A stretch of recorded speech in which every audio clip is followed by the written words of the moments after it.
If we could stand, please. We do have the flag to honor America with our Pledge of Allegiance. Please.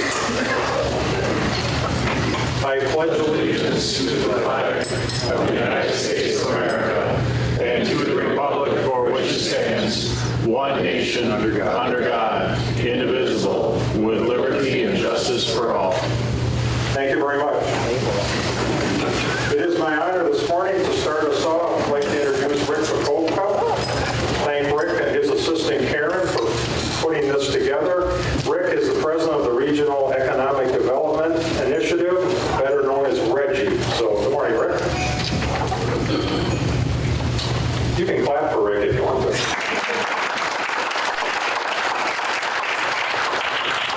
Thank you, Greg, and welcome everyone. Briefly this morning, the summit was called today in part response to a community survey done by Encourage that said that the citizens of this area felt that the leadership and the growth of our economy was not a transparent enough issue. So we called everyone together. Today we want to talk about innovation and opportunity and real-life stories that our economy, despite the decline in the paper industry, is doing well. We're being innovative. We're thinking outside the box. We have new businesses coming. And hopefully the takeaway today is for all of you to have that same positive feeling, to have a positive, optimistic narrative that you can share with your friends and family and say, hey, this central place we call home is a great place to live. So thanks for coming. Enjoy the day.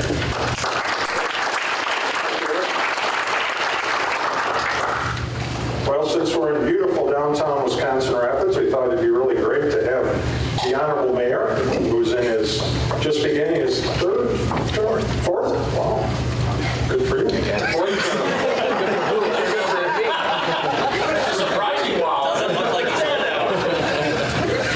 The Mayor of Wisconsin Rapids, Zach Brewing. Good for me or good for who, I'm not sure, but again, thank you all for taking some time out of your busy schedules to be here this morning. It's my hope that you'll walk away with a bit of information that you may not have had coming in the room, and welcome to the non-residents in the room. I look around the room and over half of you that I know do not live in the city, so welcome to the fine city of Wisconsin Rapids. Great of you to come into the city and to hear about many of the great things that are happening in our region, really. And that's what's exciting to me is despite Wisconsin Rapids being viewed oftentimes as the iron horse for the region, there's so much happening in our area outside the city that I'm proud to be a part of hearing and the other sharing that's going to happen.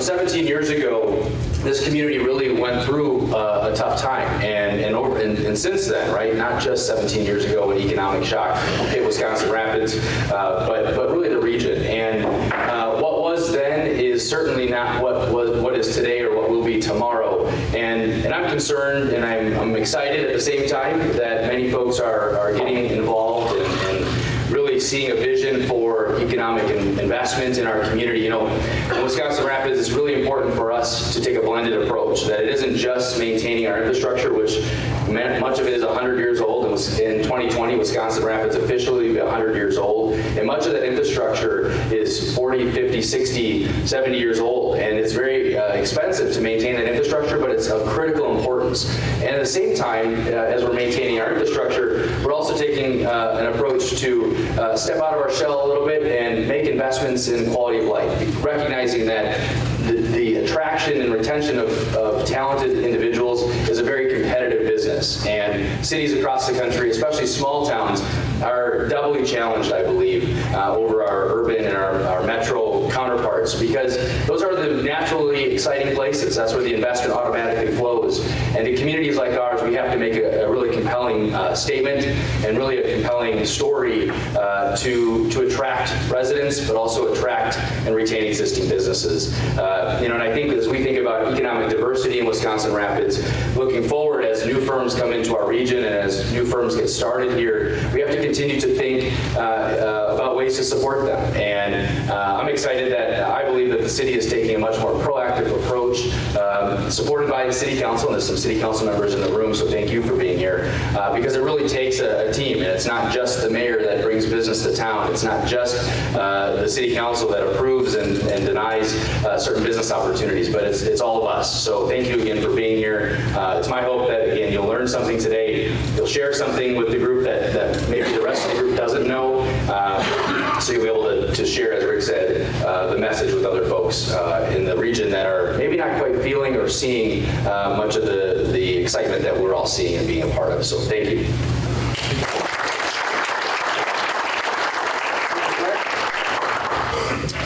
Well, we'll head to State Representative Scott Krug. Scott is one of the 99 members of the Assembly, and welcome, Scott.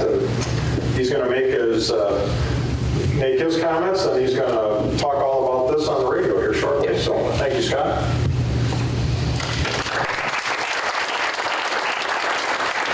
Good morning, and I want to thank everybody for taking your time to be here today. It's an exciting day. It's a chance for us to celebrate things that we never thought we'd be able to celebrate eight or 10 years ago. These are things that we're accomplishing right now that we had not thought were possible. And I think that's the message I want to make sure that we relay to you today.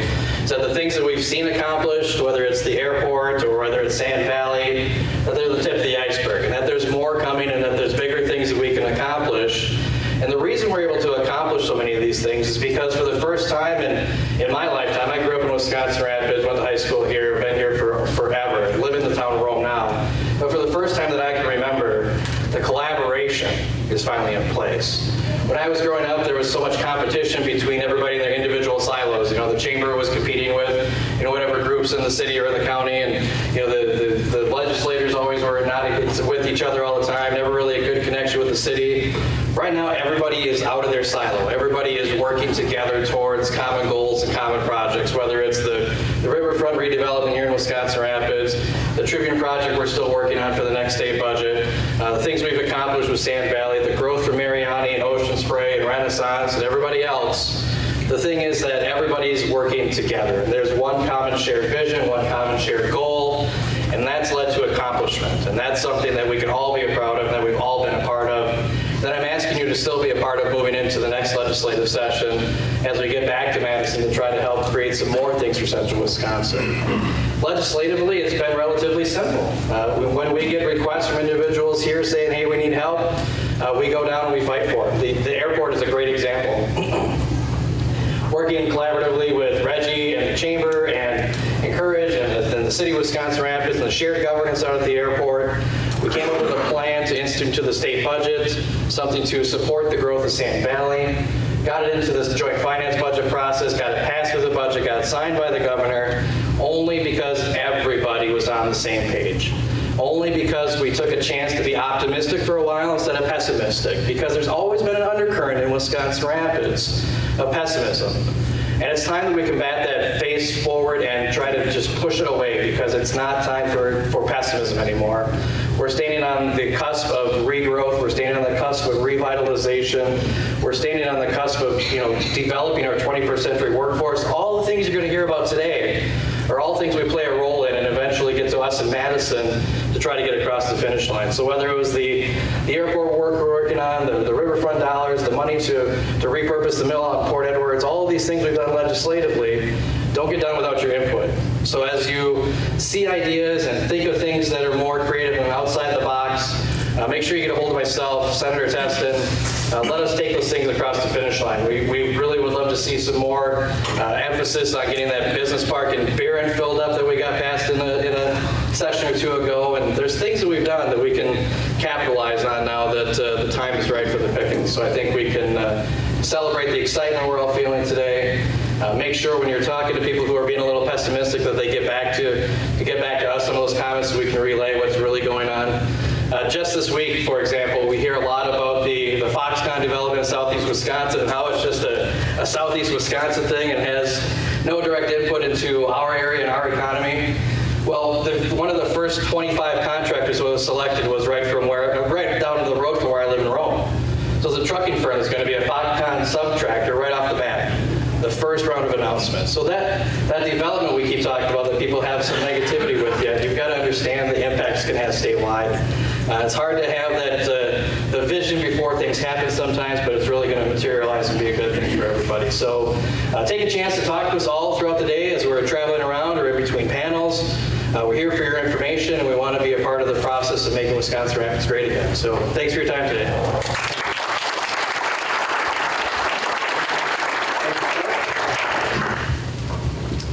We'll move over to the Senate. One of 33 senators in Wisconsin in his first term, Senator Patrick Testin. Many of you in business see him. He has a unique program that he does, and we were able to host him at Domtar. He comes and works for 8 hours actually in a business each month, and that's quite a neat thing. And he did a lot of real work for us at Domtar. The only problem was we hired him in the morning and we fired him after 8 hours. Easy come, easy go. But anyway, good morning.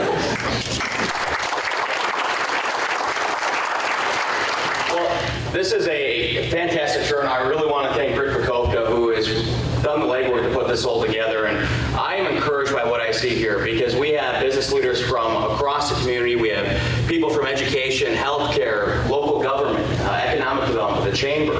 And it really goes to show you that when we work together, as Representative Krug mentioned, we can accomplish a lot of great things here in the area. I remember shortly before I was sworn in, Scott and I, we actually sat down and we decided that the Wisconsin Rapids area was going to be our primary focus on things that we're going to work on in this last session. And as Scott mentioned, we got a lot done for the area, from the airport to everything that's going on down in Sand Valley, working with the city, and working with Encourage. We're hoping to move that ball a little bit further down the field to get the Tribune project up and going, because when you see what it can be, the light bulb goes off, and it's like, this is exactly what we need. You know, when I ran for this office a couple of years ago, what frustrated me the most was when you'd go have conversations with individuals throughout the community, and they'd say, well, Rapids is a dying community. This area is a dying area. It doesn't have to be. I don't see that here in this room. I don't get that feeling when I talk to individuals now. There's optimism in the air. So we have to seize this opportunity. We have to build off the successes of this last legislative session and focus on what we can do moving forward. And so my office, along with Representative Krug and working with our local partners, whether it's the mayor, whether it's Rick and others, are already laying down the foundation of what we can improve on moving forward. You know, one of the biggest things that I see still as the chairman of the workforce development is the need for a skilled workforce. You know, when we talk about economic development, you can't have economic development without talking about workforce development, because if you don't have the most valuable resource for any business, which is people, we're not going to be successful. And so we need to continue to provide avenues to train up that future workforce, whether it's through apprenticeship programs, dual enrollment, just talking with Leah what we can do to even strengthen through internships through municipal governments, making sure that we not only retain our talent right here in the area, but we can attract it. Because as many of you have heard me say this before, we do have some challenges. You know, as our population ages and more people leave the workforce, that's going to put a bigger strain on our employment pool. And it's going to be harder for employers to find qualified employees. So that's why we need to go out there and sell our story, because we have the same challenges that many other states are having right now. But I think we have the best story to sell, because places like Wisconsin Rapids, Nakusa, Port Edward, Central Wisconsin, they're not just geographic locations. These are homes with great stories to tell, great businesses, great communities. They're great places to live, work, and raise a family. So if we can go out there and sell that message, if we can get people here, well, chances are they're going to stay here. I mean, show of hands, how many people aren't from the area originally? The majority of the room. Chances are, if I had to take a guess, you moved here, maybe thought you were going to stay for a little while, but then something changed. You decided, wow, this is a great community. The people here are incredible. Our education system's great. Our healthcare system's great. There's so much to do in recreation. And then a year turned into 2, 2 turned into 3, and 3 probably turned into 10, 15, or 20 or more. That just goes to show our rural communities have so much to offer. That's why I'm excited. That's why when we talk to our colleagues down in Madison, we kind of light up, because for the first time in a long time, people are taking a look at what's going on here in central Wisconsin. And they're saying, wow, you guys really are getting a lot done up there. What can we do to help? So by working together, it just goes to show that there's nothing that we can't accomplish. And when we put aside our differences and we find that common ground, we can do great things, not just for this city, not just for this region, but for this state. So it's great to see everyone here. I'm looking forward to all the great discussions throughout the course of the day. And let's keep working together. Let's keep moving Wisconsin Rapids area forward together. And in the process, we're all going to win and benefit from it. So thank you all.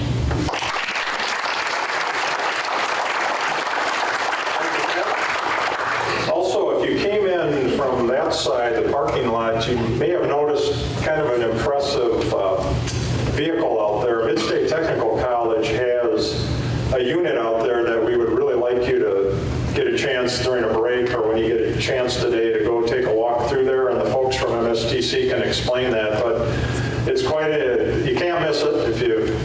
It's just a beautiful operation out there. It's literally straight out that door, and you'll see it in the parking lot to your right. So I will try to let you know that that's there every time we take a break, but it's quite an operation, and it showcases Mid-State Technical College, and we're glad to have you here. So let's get rolling with our first panel discussion, and it's up to our panelists if you want to sit there, if you want to come up here, whatever works fine with us. Rick, doesn't make any difference to us. Rich is a big guy. It's hard to miss him when he's Yeah, that's true. Our first panel discussion this morning is on workforce development, and I'll announce our three panelists, and then we'll start with Rich here. Rich Adams represents Cyber One. Melissa Reichert with the Heart of Wisconsin Chamber of Commerce, and Steve Berlin is with Mariani. So we're going to start right off with Rich Adams from Cyber One, panel discussion on workforce development. Let's welcome Rich.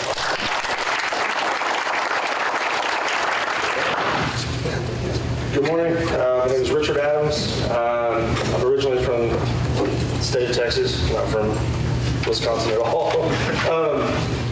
We do about 5 years ago. My wife and I had a family issue. Well, my wife did here with her mother, which brought us here, and a sad situation. But we came here a while back, and geographically I started looking at the region and Port Edwards and Wisconsin Rapids. And when I first got here, it was amazing how there were so many opportunities, right? Just for coming from Dallas and Fort Worth to here. And as we started looking at it, we decided that, hey, you know what, this area would be a great place for a data center. Right? So when we started looking at our situation and the possibilities for growth and development here, we were right into it, right? So we decided, what's the opportunity? Who can we talk to? Where can we get going? First started talking to Melissa in the HOW, of other groups. The ball started rolling. We were introduced to Reggie. Once we started meeting up with some of the board members in Port Edwards, the discussion continued to roll. The next thing we know, we had the opportunity. There was the foundation for that, right? So now we have a foundation, we have a place, we have a location we can go to. And then when we finally decided a couple of years ago to move here to Port Edwards, the pieces fell into place, and we started continuing that conversation. Right? So now, Cyber One Data is a data center here in central Wisconsin. We're proud of that, being here. We're proud to represent Port Edwards and central Wisconsin more than anything.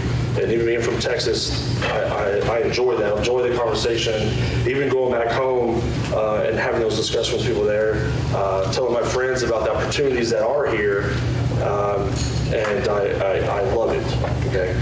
One of the things that we love about it is working with the Village of Port Edwards, working with the mayor and some of their staff members, working with Melissa and Ray Prokofka and BNI and Leeds Group and all the other opportunities that this region provides for us as a small business owner. It's amazing. Right, so and I don't know what other business owners are looking for, what their needs are, but from when we first started looking at this opportunity, it was the best place to go geographically, not just because we had to be here, but because it was amazing. And I kind of skipped over who we are, what we do. I apologize, but I wanted to get more into not really what we offer or what our business does, so to say, but more along the lines of the opportunities that Wisconsin Rapids and Port Edwards has provided for us and has provided for those other small businesses that have come in here. We started talking to a buddy of mine, a little funny story here. He's originally from Mexico. He moved to Texas when he was like 8, and he's all for moving here now and starting a true Mexican Tex-Mex restaurant in Wisconsin Rapids, and part of that was the Triangle project. So he's all on board, he's all excited, and now we're just kind of helping him along that way. So it's just another testament to the growth that is happening here. There are other people moving here. They're wanting to come and grow here and do business within our community. And kind of reiterating the whole 2-year, 5-year, 10-year thing. When I first moved here, I was like, I'm here for 6 months, maybe, maybe a year, something like that. We're going on close to our 2nd year now. We looked at school districts and stuff like that, and the education here. Decided that Port Edwards has a great foundation for that. So we have a 4-year-old. We're going to stay here. We're going to stay and allow her to grow to school here and develop. Just found out my wife was pregnant, so we're definitely not going anywhere. So I figure I'm going to be, I guess they call it a snowbird rig. Is that go back and maybe. forth? So that's what we're going to end up doing, and I'll travel back and forth to home, but this for the near future is my new home. And whatever I can do to help develop that and grow this within our community, I'll do everything I can and more above and beyond. And then before I close, I'd like to say a little bit about kind of what our business is and what it does. We are a full-service data center. Most of you probably won't understand what that even is, and explaining that is very difficult unless you come by and actually see it. We're more like a bank for data, right? Mail servers, file servers, and whatever else you have. You have a server or desktops in the corner, all your files live on that. Our goal is to take that information, that data, and put it in our facility so we can secure it, maintain it, monitor it, and take care of that for you. Part of what we do is service those hardwares and that data for you and make sure it's backed up in multiple locations or just on site. Within the last 11 months now that we've been open, we've already hired on an employee. We're looking to hire on 1 or 2 more here in the next couple months. We also have plans, which is kind of exciting for us, to potentially grow into another facility, another building, and actually expand, because we're actually taking on more than we really kind of planned for. And now we got our foothold here, and it's actually starting to take off. So we're really excited about it. And if anybody here is interested in come by and doing a tour of the facility, you can get with myself or Rick or anybody pretty much here, really, and schedule an appointment. And I'd be glad to do a walkthrough. Partner, Solaris. Good point. Well, not just that. There's a couple partners. Thank you, Rick. So we have partners with Solaris. I know everybody here probably knows who Solaris is, and they have been amazing for us. We're looking at technology partnerships in this region. We've got Solaris ourselves. We've even partnered with Mid-State Technical College and working with Wisconsin Rapids at Stevens Point to pull those young students out of that, not out of the program, but once they graduate, come to us, do internships, and hopefully hire them on and create local technology jobs here in central Wisconsin. And trying to keep some of those younger employable citizens here locally. Instead of them going to Milwaukee or some of these larger environments, let's keep those guys here local, but we need to create more technology jobs to help push that into the future. And then, Where are your clients from all over? Right? oh my gosh, yes. So our clients right now we have customers from the Ukraine, from France, all over Europe, Spain, all the way through Canada, all over the United States. Back from Texas, Florida, New Mexico. I mean, everything you think of, they're all over the place. And the great thing about that is we've been open for 11 months. We've had over 9,000 plus hits on our website, all focused on central Wisconsin. And then when people come to us and we have media for social media and live chat sessions, when anybody asks us about those, we're always telling them where we're at. Our geographical location is amazing for the state of Wisconsin. It's as far as hitting the large cities, Chicago, we're starting to see a lot more hits, a lot more activity from those bigger environments because they're recognizing that. So going back to this area, as far as it's not dying, there's this underlying thing where technology is starting to redevelop here, and people are seeing the benefits of that. some of our customers reach out to us, they're like, well, do you have the bandwidth foundation there? Can you actually provide us 10 gigs or 5 gigs? Well, our partnership with Solaris has allowed us to have multiple 20 gig connections in our facility, which is absolutely amazing. And we partnered with them to do localized private tier networking. Don't want to get too much detail on that, but it's an amazing opportunity because it allows us to have a point-to-point connection to your business or those businesses for fractions of the cost of what it would be to have a fiber connection into your building. So with those partnerships, it's allowed us to grow and flourish in this environment, in this area, in this region, and we're just having a blast doing it.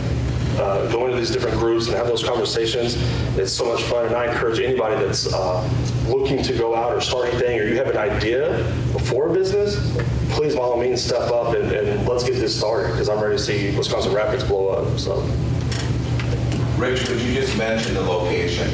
That's a question. Whereabouts are you located? oh, for sure. Yep, we are actually physically located in Port Edwards, Wisconsin. So go across the river, turn left, go all the way down, and we're right on Market Avenue. So if you go down Market Avenue in Port Edwards, you can't miss us. It's a big old blue wall with a white cloud on it. So it stands out pretty good. Any other questions? Just a shout out to Village of Port Edwards for the incredible cooperation through their TIF district there to help site this. Definitely, and they have been huge in supporting us and our opportunity, and the board there, they've been amazing as far as communicating to us. Even late at night when I have a question, I'll text one of the board members, I have a question about this, how does this work, or how do we do that? Introduce their new village administrator. He's sitting right there. Mike Carman, new village administrator, Village of Port Edwards.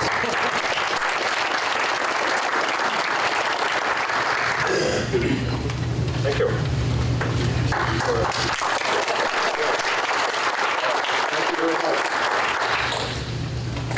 I would have loved to have seen the text messages and the pictures you sent back to Texas in the middle of April. when you probably thought the world was actually coming to an end that weekend, and that's nuts, isn't it? No, I actually took a flight back home. I was gone for 2 weeks. Ah, okay, he escaped the winter. Good for him. Again, thank you, Rich. Heart of Wisconsin President Melissa Reichert, familiar face to all of us, but love to having you this morning, and look forward to your comments on workforce development. Thank you.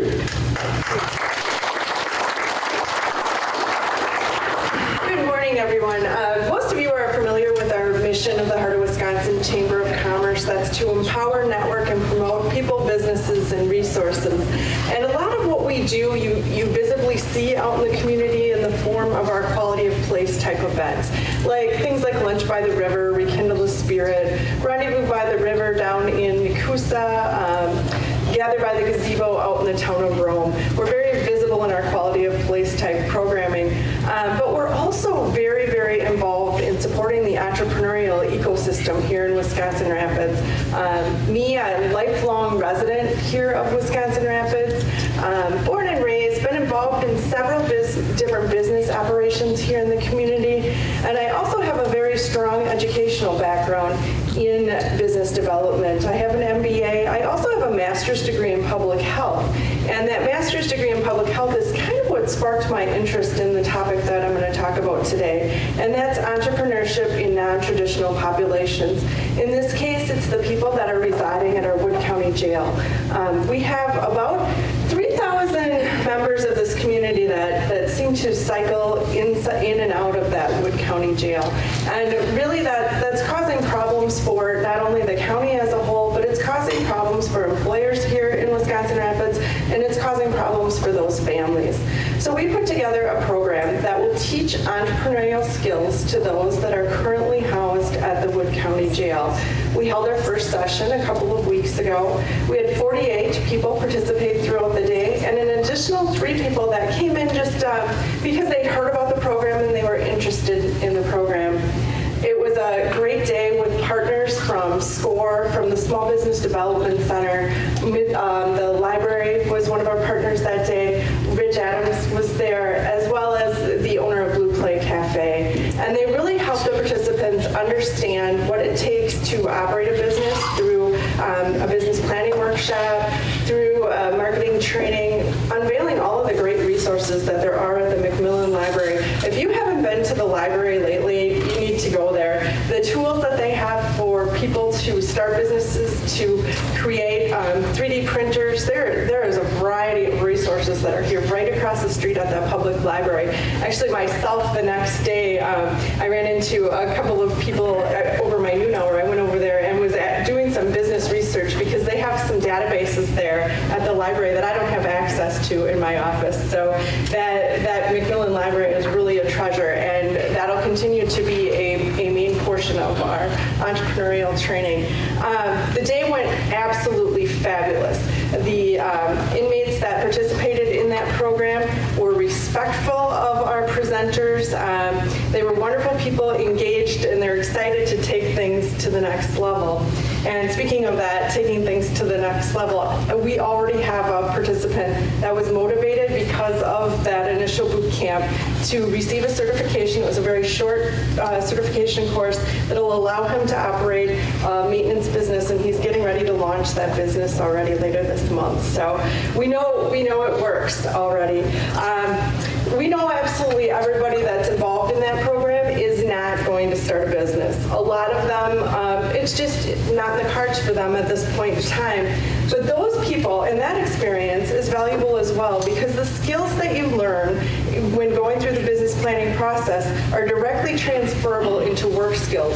And it also helps them understand the choices and decisions that employers have to make on a daily basis. So even if we don't get 100 entrepreneurs or small businesses that start up as a result of this, we are likely to get 50, 75 people that are trained employees with critical thinking skills that are developed through through business development training that'll be out there in your businesses working and being productive members of this community. It all comes down to connections. Business development and being successful in a community, it comes down to connections. And that's what we're trying to offer to people. We offer it every day to members, so a lot of our members are here in the audience today. People on this panel have connected to the Heart of Wisconsin Chamber of Commerce to help grow their businesses and get access to resources. We're offering that to another segment of our population, and I'm very excited about the promise that that holds for the future. Questions?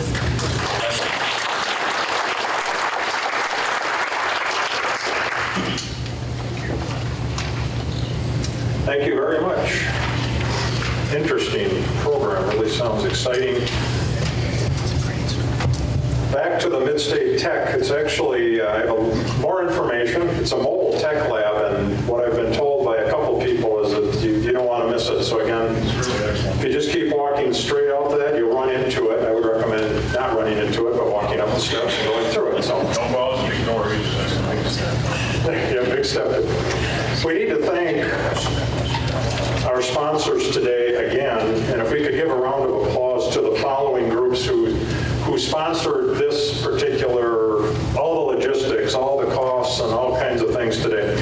The Regional Economic Growth Initiative, the City of Wisconsin Rapids, Midstate Technical College, Heart of Wisconsin Chamber of Commerce, and also Encourage. We thank all of you, the reps here from those. Let's give them a round of applause.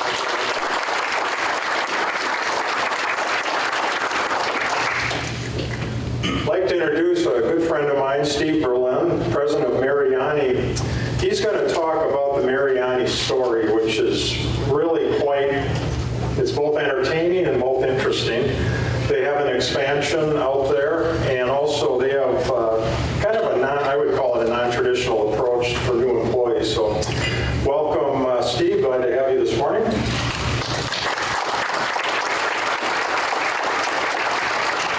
Good morning.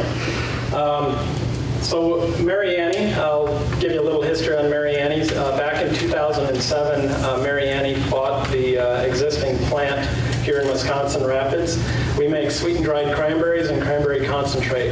And at that time we had 50 employees. And today, as a matter of fact, yesterday we were at 152 employees. So we had a very fast growth rate. So Mariani, a little history on them. is if you buy the raisins and Kellogg's, the 2 scoops of raisins and Kellogg's, that's been Mary Annie's for over 32 years or something like that. So the Mary Annie's are located in California. The first 50, they've been around for 112 years. The first 50 years was in prunes, the second 50 years in raisins, and the next 50 years will be in cranberries. So they're putting a lot of investment in our community. The first investment they did was they doubled our size of our plant back in 2012. And we went from 100 or 50 employees to about 112 employees at that point. We're right in the middle of our current expansion. We started it actually May 5th of last year, so it's been 1 year. And we just launched our bagging line that we installed about 3 weeks ago. So we're still, John Bergen called me earlier this week and said, can I talk? And I said, I don't know if I can because we're knee-deep in cranberries. And so anyways, I was able to come over. But we're excited that the Mary Annie's, just as an investment into this community, with the 2 investments that they put into this community, it's been over $32 million. And as you can tell, they're not going anywhere anytime soon. Our plant, as we built this, we built on a warehouse and a packaging line. So 60% of our products in the past, before this packaging line, we would ship 20 to 25 loads of cranberries out to California. They package them. They have a huge facility in California. They package them out, and 60% of them were going east of us to the East Coast. So it was obviously, when they bought the company in 2011, it was always the goal to do something like this here, and we're finally getting there. So now, because of how we built the plant, and one of our mission or our core values is build for the future, we built our packaging line for other fruits. So, for example, our main 5 fruits as a company are raisins, prunes, apricots, cranberries, and now mangoes. And they're in the process right now in Mexico, setting up a plant in Mexico. And if you look at the map, there's 2 main highways that come out of Mexico. One goes to the west coast and one comes right up to Chicago. So we're all betting when this will happen, but probably within the next 6 months, we may be packaging mangoes right here in our plant. And there's other opportunities as well, as you know, it's cheaper to ship bulk things, so we might ship raisins here, and we might package raisins, we might package apricots, whatever it might be. So it's not just going to be cranberries here, we're going to diversify our plant and do other things, so that's pretty exciting. So we built right now we're running 1 shift on our packaging line. The other bulk line we run 24/7, 365 a year. So this packaging line is pretty exciting for us. So I was asked to talk about what we're doing about employees. And as I walked in, someone asked, how's your employment going? Are you be able to hire the right people? And we're struggling, and we're not the only one. Obviously, it's a big concern all the way around central Wisconsin, probably around the whole state. So what we're doing is we've taken a different approach. It's one thing, a lot of people say, well, make sure your pay is there, and we believe our pay and benefits are definitely there. But we're also looking at what else drives employees to come to an organization. And the number one is you work for your boss, supposedly, so that's one thing. But the other thing is culture, and we're looking at how do we change our culture. And so what we've done is we've put in a training program probably close to 1.5 years ago. And so every employee that comes in, just as an example, in the past, they would come in and we'd throw them on the line, and 3 weeks later they'd quit. And we were just saying what was going on. So then we started this training program. It takes 10 days for an employee, if you're hired today, it takes 10 days before you're out on the plant working. And so what we do is we do a classroom setting training, we go through food safety, we go through employee safety, forklift training, all those kind of training programs. And then we walk them out in the plant and we assign them a lead person, and then that person walks them through, make sure that they know what they're doing every single day, and as simple as where's the bathroom or what time's my break, all those little simple things that we pay attention to the little details. So now what we've just added, actually yesterday, we've been planning this, but our night supervisor is now training. We had a day supervisor, or a day trainer. Now we have a night trainer. And when you're training during the day and then you say, all right, you're all ready, you're trained, go at night, people get really, I mean, it's hard to work at night, and our shifts are 12 hours. So what we did is we listened to the employees and said we need night trainers. So now we have a day trainer and a night trainer. And that's, again, it just started yesterday, so we'll see how that works out. But then what we're also doing is staff development. About 3 months ago, we assigned a person in our organization to start interviewing every single employee of our plant and asking them, why do you work here? And what are the struggles? What can we improve upon? Just really understanding what they want and where do they want to go. And so it's been really an eye-opener. There's some things that sound silly, but one person said, I need a new chair, but I'm afraid it's not in the budget. Well, and you think, well, there's a disconnect there, right? So we obviously got a chair the next day, and that employee felt empowered that their voice was heard. And so that's what we're doing is now we're asking employees, what do you want to do? What can we improve upon? So through this process, we've learned that there's a lot of employees that want to move up in the company, take on more responsibility. And so that's helped us understand that maybe we don't have to go out and try to recruit somebody like that. We have 150 employees that maybe we can bring up and be a part of our management team or our supervisor team. So we're right in the middle. We've done about 25% of them so far, and we've made some big changes just in the last 3 to 4 weeks. So we're trying to do a lot of internal things to keep our employees engaged. We're changing the culture. One thing that it's more of a vision at this point, we have a culture of what's your purpose. And so a couple of people have already heard me say this, so I apologize for repeating, but it's a 3-prong approach. We have, as you get hired, we want you to know what your purpose is within your job. Why do you do what you do on your job, and how does it affect other people in your job? Then the second to tie into that is, what is the purpose of the company? How what you do as yourself and your job, how does it play into what is the company's purpose, and understanding where we're going as a company. And then the third thing, and I'm very proud to do it this weekend, but the third thing is, what is your purpose in the community? And we're trying to tie all of this together. And this weekend is our first, I'm embarrassed too, but it's our first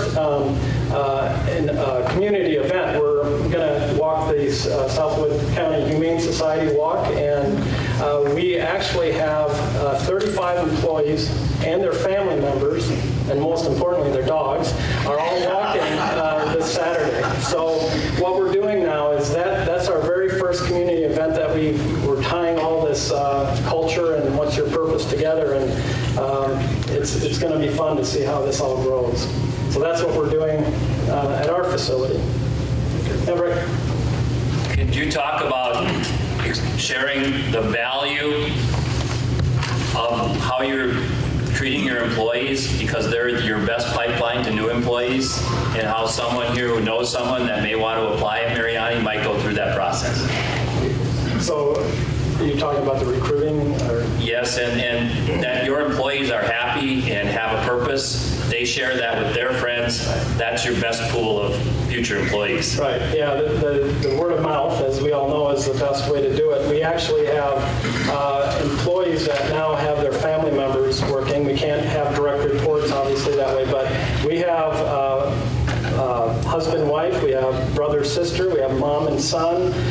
So we have a lot of family members that are coming. And what we've actually promoted too is if you encourage your friend or relative or anybody anybody to come here, we have a $500 bonus that we give an employee. So we're trying to incentivize them, but it's also hopefully what we're doing as a culture, they're starting to talk and get more people in. And it's showing because we are getting family members and friends joining our company. So if someone wanted to apply to Mariani, do you go right to your office or website, or do you have an employment service? Yeah, we work through a couple of employment services, Midwest Labor and also ABR. And then we're hiring all the time, so I think we have a couple supervisor jobs open right now, so yeah, we go through that. And anything Midstate is doing with you in a cooperative program? Yeah, we're actually, a couple things. We work with the Eric Seiler at the Lincoln High School on the youth internship program, so we're doing that. And then also Midstate, we've been talking to them quite a bit about internships and apprentice programs for the maintenance department. So, and we're actually going to start with maintenance and then kind of branch off from there. Questions from the audience? Thank you. Steve, talk about your 12-hour work shift. Does that then mean that you'll have some people that'll work 3 days and then they'll have a few days off, and then maybe some people who you work and you have a whole weekend plus a few extra days off? How's your schedule work? Yeah, so we have 4 shifts, 2 day shifts and 2 night shifts, and we have 12-hour shifts. So they work, and I'm not exactly, it's 3 hours, or 3 days on, 4 days off, 4 days on, 3 days off, and it alternates. Ultimately, they work half a year. When you actually add it all up, they work half a year, and if they do it right, they can take maybe 1 day off of vacation and get like 10 days off. It kind of works out. But they also know the shifts are set, so they work with the same people in every shift, their supervisors every shift, and the schedule is made out for the whole year, so they already know what their whole program is. The boxing or the bagging line is a little different. We're working 4 10-hour days right now, so Monday through Thursday, and we have Friday as if we have to catch up or we have to fill some extra orders. We have Friday to fill in, but right now we have 1 shift on the bagging line. John. Steve, in the past, you participated in the supervisory leadership training at Midstate. Has that been successful, and is that something in the future?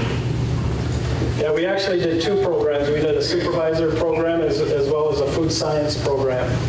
And our food science program, it was semi-successful. We had 3 applicants. 2 of them left. I think one of them went to another food job.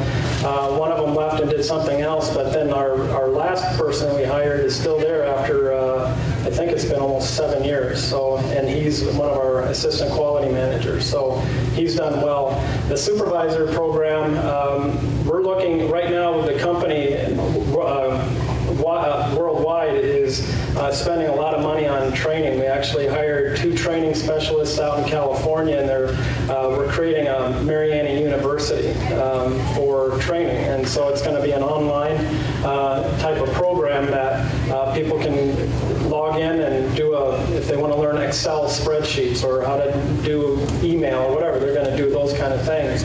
So we're looking at how do we invest in employees to give them more training, and we're looking at working with Midstate to see if there's specific training needs that we need, like in supervision, people skills, those kind of things. So yes, we're always looking at, we're putting a lot of money in training right now as a company. It's not fair because Steve and I just had a great conversation a couple of weeks ago. One of the things that he has available for his employees in a world where healthcare is kind of hard to come by are his series of events. And would you mind sharing how your healthcare works there for employees or not? Sure. So obviously, again, you got to be competitive in the industry with your pay and your benefits. So our benefit program, we have Blue Cross Blue Shield, Anthem, Blue Cross Blue Shield, and the company we all pay a premium, or part of the premium, and it's 25% of the premium cost. But as far as the benefits, the company pays 100%, or the insurance pays 100% of the benefits. So The total out of pocket this year, for example, my whole family, I spent $20 out of pocket for our insurance. But if you're an employee at our facility, you basically have no insurance costs, health costs. We also have a 401k matching plan. We have vacation, sick time. We're looking at PTOs right now, personal time off, so we're looking at doing a couple things like that. So we believe our benefit program is pretty solid for the competitive in the industry. And now we're actually, it was presented to me this week that we're going to look at a pay structure as well to start looking at how do we bring in maybe higher quality people and pay them a little bit more. So we're looking at that as well.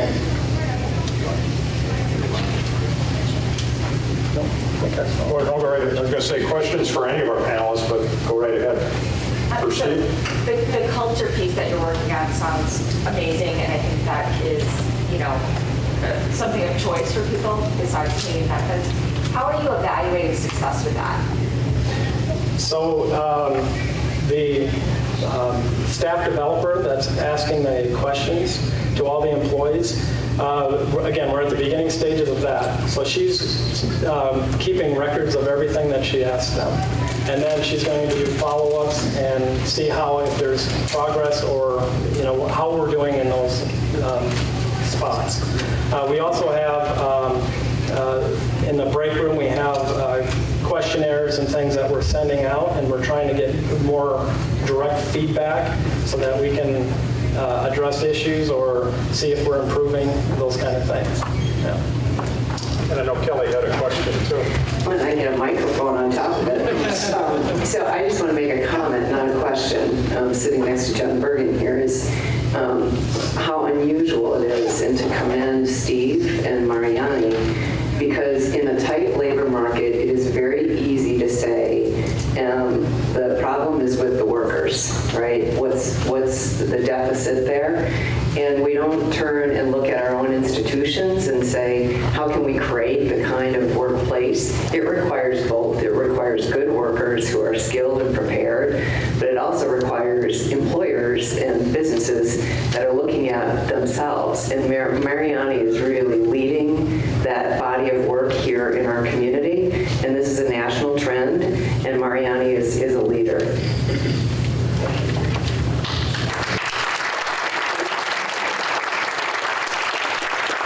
Questions for any of our panelists? We have some time. Anything? Craig, this is certainly a good example, this panel, of how easy it is and how much help there is for an entrepreneur to start a business here. It also exhibits the care we have for those less fortunate in our community to get their employment. And it also exhibits the takeaway here, the positive narrative. There are livable wage jobs here and employers that care about their employees and opportunities for us to grow. I would echo that, because when you look at, those of you that are old like I am, you look at how we used to buy automobiles years ago. There were obviously 3 companies that would say, here are our models, buy them. Never once saying, maybe we should ask the consumer exactly what they'd like to buy. And then when they started doing that, that whole industry changed. And Steve, I think you may need protection, because just by looking at the crowd when you were mentioning all those benefits, you might have some applicants coming your way here any minute. Again, any questions for any? Yes, go right ahead, Kelly. Oh, I'm sorry. Scott, too. My question is for Rich Adams, and it's about capital, access to capital.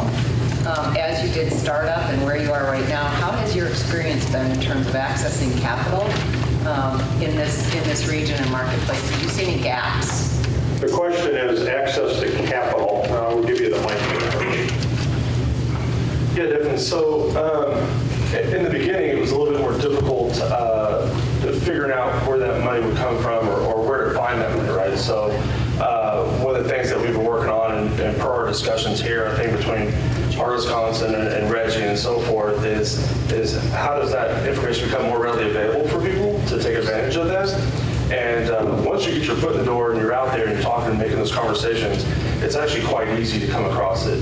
And there's a couple other services too, like CAP services. So once you start to look at those programs and you start meeting the individuals that make that happen for us, it's actually really easy to take advantage of it. Thank you. Other questions? Patrick wants to know when he can come to work for Mariani. There you go. Anytime. Anytime. Maybe for Missy, what's the future of that program? Where do you see it going? The question is, what's the future of the program that she mentioned today? And I can tell you from personal experience, I actually talked to a person that's in that program and presented on that Saturday and came and basically echoed exactly what you said about how energized the room was and how respectful they were, because he was making a presentation on how respectful that audience was, and really it was a positive deal. So. Our first session yielded great results. We had everyone except for 4 that were interested in continuing on and being involved in more entrepreneurship training. Our next steps will be some individual and group planning work around business planning, bouncing ideas off of each other, really strengthening what the business idea is for each of them. And then along the lines of strengths, doing a strength finding exercise so that people can understand what it is that they have within their personality and skill sets that are assets to them, where they might have some gaps, and then what they can do and who they can bring in around them that can help them address those gaps, and then presentation skills. We all always need work on presentation skills, and our boot camp participants will get really great training on how they can put their best foot forward and present the ideas that they have for business development.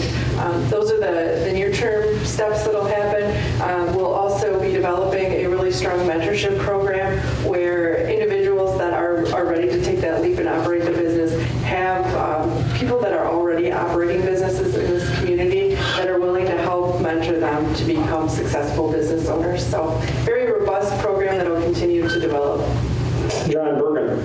Is there any part of that training that addresses the barriers that those people have because of their past behaviors? Questions is on barriers that the participants may have because of past behaviors. Right, and that's certainly something that needs to be considered, but fortunately there are other programs within the community that are set up to deal with for instance, the housing issue, or if it is a chemical dependency problem that they need to deal with. We are not the providers for that particular service. And what a lot of my research is finding when it comes to alcohol and other drug abuse programs that are successful, it comes down to the work component that's actually making them successful. In rural Tennessee, they did an intervention that had a lot of mental health support services that wrapped around with work services to help people in re-entry into the community. And the people that were actually successful were the ones that were really focused on the work aspect of it, more so than the drug treatment portion of it, which shocked me. I did not really think that that would be the case, but there is evidence that supports that the work aspect is effective in transitioning people out of jail and back into the community. So that's where the Heart of Wisconsin is putting their focus, is on that work aspect. Other questions also, those of you that are interested in the wireless internet connection, the Hotel Me does have that, and you connect to Hotel Mead _guest, so Hotel Mead _guest, and the password is welcome, the number 1, and the W on welcome is capitalized. So Hotel Mead _guest, the password is welcome with a capital W and the number 1. If you have any issues with that, they said see the front desk. They'll help you if you're looking at getting on Wi-Fi for any reason. Yes, Rick? We're running a little ahead of schedule. I know that Craig works in the paper industry, and his boss is here today. I was wondering if he might want to comment about the future. Everyone thinks the paper industry is dead. It is alive and well, maybe not as robust as it was, but there are employment opportunities there as well. Would you like to ask him if you would like to? Sylvain, would you like to give a few comments? Sylvain Bracou is the general manager of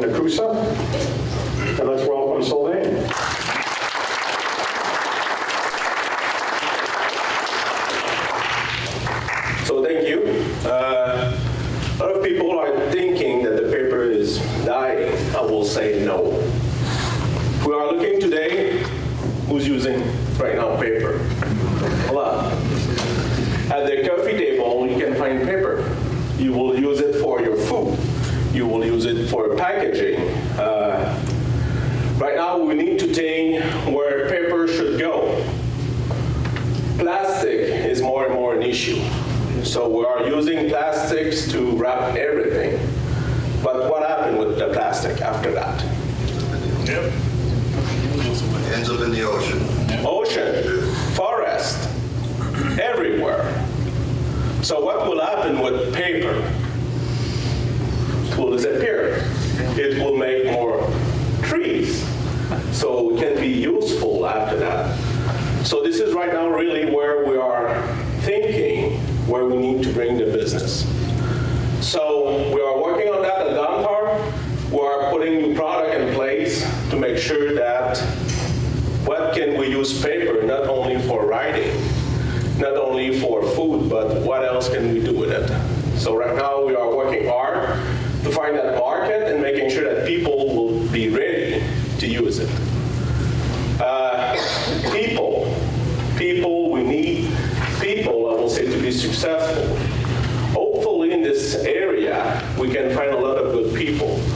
So I will say, Nikusa, it's on-site, I will say, starting business in the 80s. So we did survive 90, we are in the 20s right now, but what will be next? So we need to make sure that we have the right people. Mid-States, it's a great place where we can find a lot of people that we can hire. We are also having internal development for people. Some people are starting on the production side, they want to go on the maintenance side. So learning more skills, and we are supporting that with Mid-State.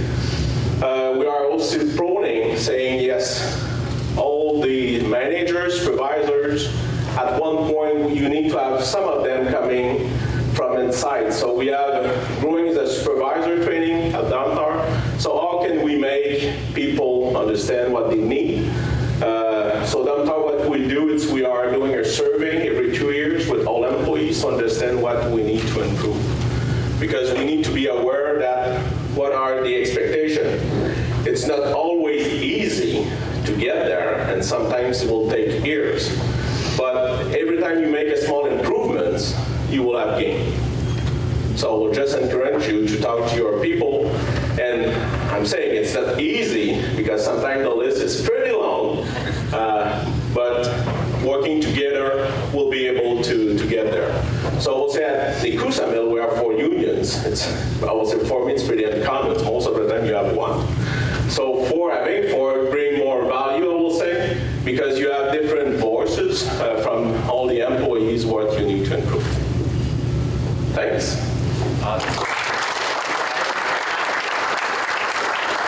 Domtar hiring employees, yes. For employees? Yeah. We're looking for employees. We did 2 big hires in the beginning of the, I will say, beginning of spring. So we did hire 25 and 15 to prepare for retirements. And what is good right now is we have a lot of people who are taking their retirements. And for me, it's good because they are able to take their retirements. Some people are not able to take their retirements because the company did change name and they lost a lot of their benefits. So I will say I'm pretty proud that employees in Domtar are able to take their retirements so we can hire new employees. And yes, we have right now opening for maintenance, and probably beginning after the summer we'll hire new operation people. And we have some staff position also open, but we're trying to, how can we promote people from inside, and in some cases, yes, we will look for new salary. Other questions? Thank you. Thank you, sir. And I know I received our newsletter yesterday, and I believe it's next week. There's actually a little get-together for 3 employees that are retiring. I believe it's next week from tomorrow. And they have 44, 43, and 42 years of service. And they're all in the same department, so that's a huge blow to that department. But when you think of that, it's very common, those of you in the paper industry, it's not uncommon to be in that 40 to 50 year range. range, which is really unique, really interesting. So, any other questions? Don't forget to visit the Midstate lab out there, the mobile unit.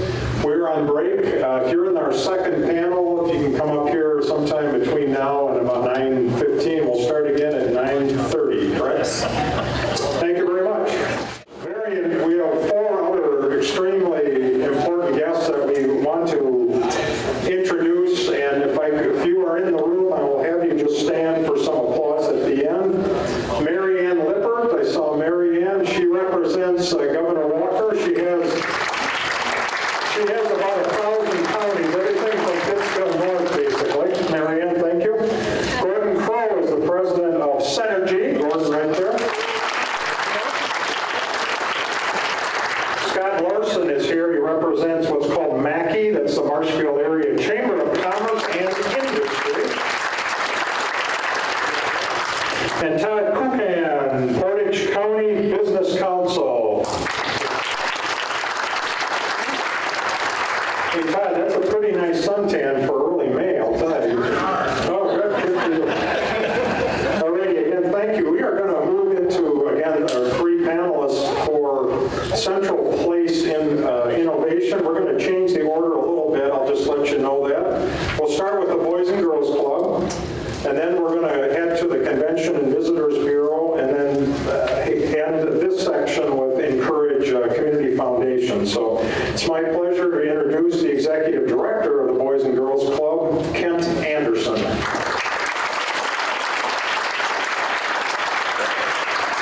Thank you, everybody, and thanks for having me, and thanks for letting me share a little bit about what we're doing in collaboration with the YMCA in our community. So I would imagine most of you have heard about our project that we have going on, but just wanted to give you a little bit of overview of where we're at and kind of what we're doing and why we're doing it. So why we're doing it, for a number of reasons. One, both our club and the YMCA have facility needs. As our membership grows and the services that we offer, the demand going up, we are in need of some new facilities. The Y has a 6-year-old building out in Port Edwards, and we are leasing our facility from the Wisconsin Rapids Public Schools, and time to find a permanent home for the kids that we serve. So as our services grow, we're really looking to expand and serve more kids and families through this project. And the project that we're talking about is a $27.5 million, 90,000 square foot facility that will house the Boys and Girls Club and the YMCA under the roof of the former Rapids Mall. We are retaining, and I should just let everybody know there's some visuals out here looking at our site plan and some of the inside of the renderings of the facility, but we will retain the JCPenney's portion of the mall. Half of that will be the Boys and Girls Club, the other half will be YMCA Child Care and their Child Watch. From there, majority of the mall will be knocked down to make way for the new YMCA.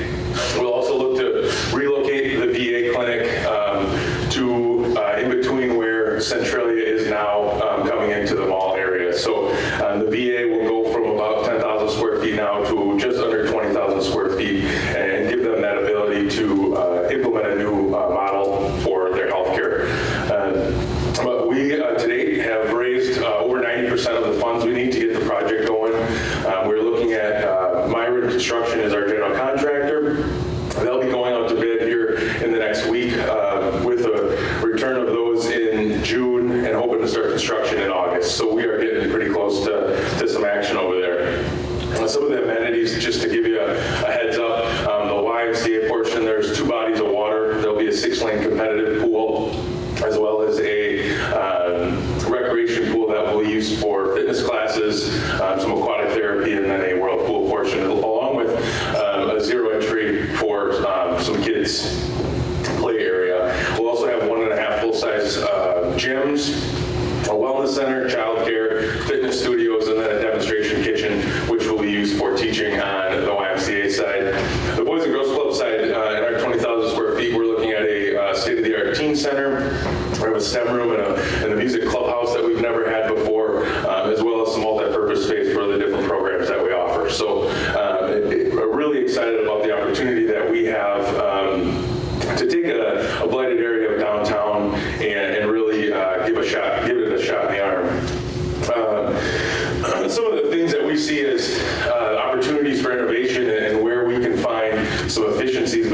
our two organizations really is, one, is eliminating duplication of services. So right now, both of our organizations serve before and after school programs. We're going to look to take the kids from the after school program that are currently enrolled in the Y, bring those kids into the Boys and Girls Club, and rely on the Y to help provide the healthy lifestyle initiatives that we look at. The club will focus on academics and mentoring, character building with our kids, while we have the Y come over and do some of the healthy lifestyle stuff that they are so good at. Some of the other, we are able to create some efficiencies with our staff. We're going to be able to share some staff across. We're looking at a team director that will be housed under the Boys and Girls Club, and with some specialties in mental health. We see some opportunities to really get upstream with some of our young people addressing the mental health issues that we all see in our communities. And like I spoke about, the Y focusing on fitness, healthy lifestyle, the club on mentoring, academics, and character building, and really using our collective strengths to serve birth to seniors. And I think that's a pretty incredible opportunity for us to serve the entire life spectrum and really create a healthier community as a whole. I talked about partners, and I think that's really where some of the innovation comes in, is partnering with the VA, the community theater, the Centralia Senior Center, and then both of our organizations together. There's so many opportunities and synergies that will come out of that whether it's volunteers from Centralia or the VA coming to work with our kids, to using the Y facility for aquatic therapy, the Y using some space for their Livestrong program, coming into the Boys and Girls Club to use some of our space during the day when we're not using it for the kids. We also have partnerships with Aspirus, UWSP, the county, all of those organizations working to affect that overall wellness in our community. The farmers market is one that is always talked about when we talk about our project. And, we see being able to keep the farmers market on site, but also giving our kids opportunity to see how the food is grown, how it's taken to the farmers market, sold, and also brought into the club for those healthy snacks that we provide. We want to ensure that everyone has access to this facility, no matter their background. And that's, being on the west side, we know that's our underserved population, mostly on that side of town, and it really gives us an opportunity to serve those kids, be inclusive of all of those families over there, and really give them a voice in terms of what we're doing and how we're affecting their life on that side of town. So, our hopes and dreams for this facility to become a central hub in our community, in that central place, downtown. We want to support and advocate for other projects like the Tribune, the Riverfront development, the Triangle building. All of those things will create that space downtown and really, hopefully, turn into that central hub of activity in our community, and one that we've been looking for. Hoping that our project is a catalyst for other organizations to see that you can't do it on your own. We truly believe that together we're better than we are separate, and we can really impact many, many more lives by what we're doing together versus on our own. We really want to make sure that the entire community feels welcome, and we know that it takes the entire community to help make the change that we're looking to make. And so if along the way you have questions on our project, I will be on the bus tour, and when we're stopping down there, I answer any questions. There's visuals out here, and I would be foolish not to thank any of you that have already contributed to our project, but also in your packets, they are some of our campaign materials, and I don't want to leave here without telling you, if you're interested in supporting our project, we'd love to have you. So thanks for letting me share with you about our project. We're really excited about it, and really excited to see the work start here in just a few months. So thank you.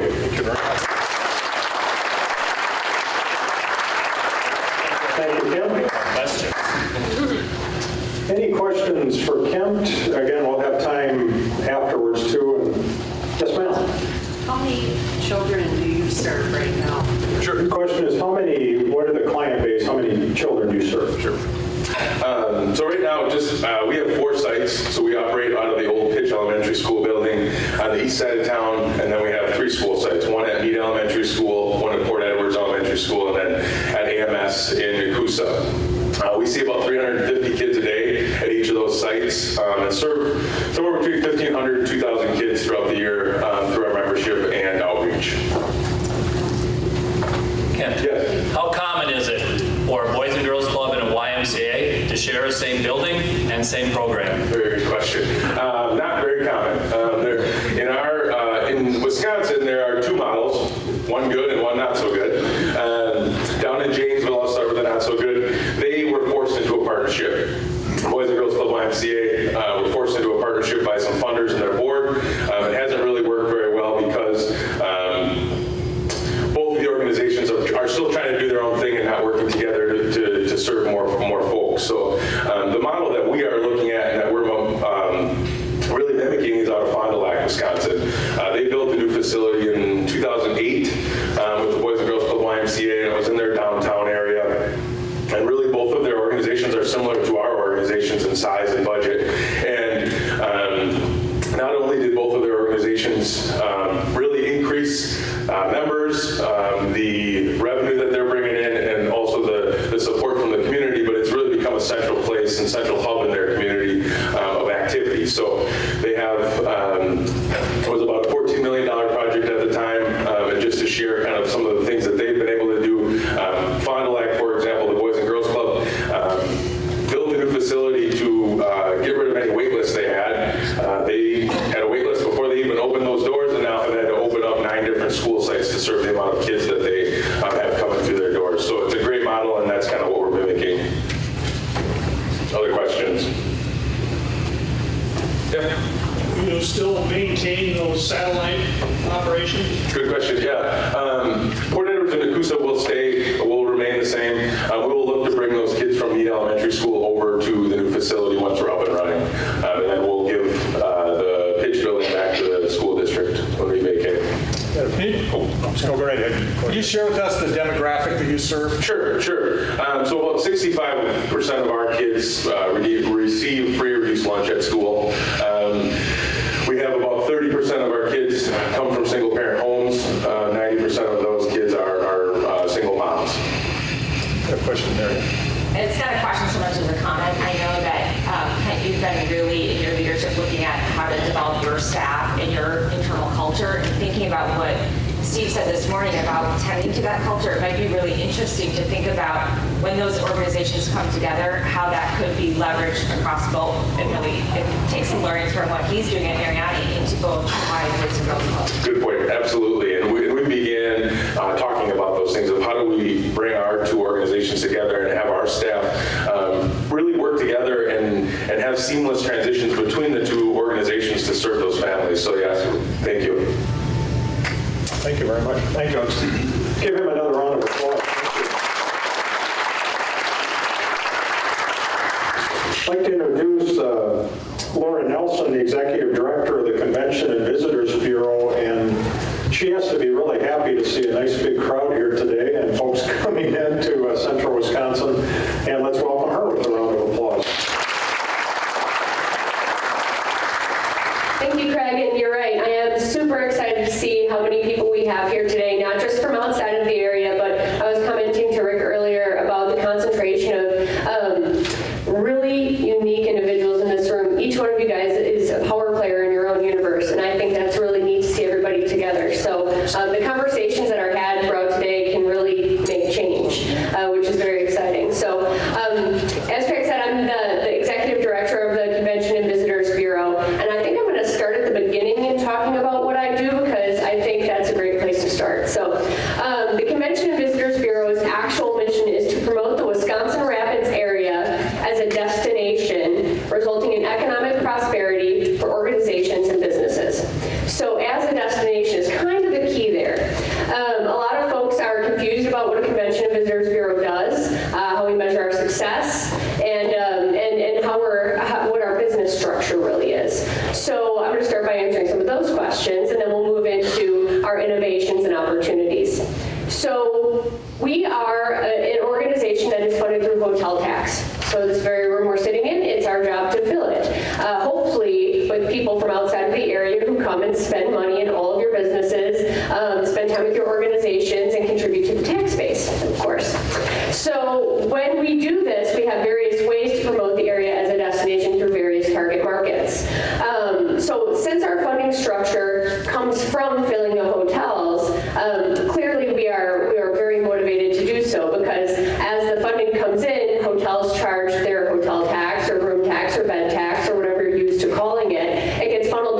municipality, and then a portion of that comes back to us so that we can in turn promote and market the area to complete that cycle.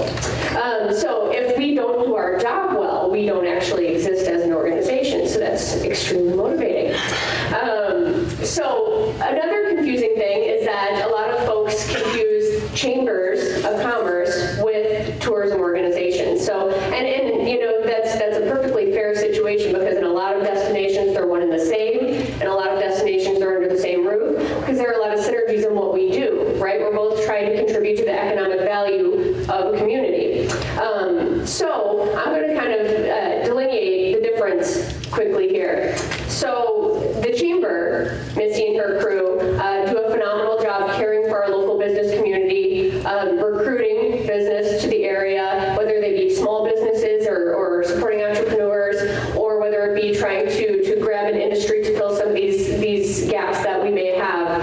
And then of course the workforce development that goes along with that, and there are several partnerships with a lot of people in this room, you know, so they're not confused about what Missy and her crew are doing with regard to that, because along with bringing industry and supporting business comes, you know, filling that workforce gap and making sure that we're able to supply that. So they do a phenomenal job caring for our business community, making sure that we have that economic force continuing to go. Now, the Convention and Visitors Bureau side is a little different. So it's our job to bring outside money into the community so that we can still feed your local businesses. We can make sure that our economy is running through outside dollars versus inside dollars.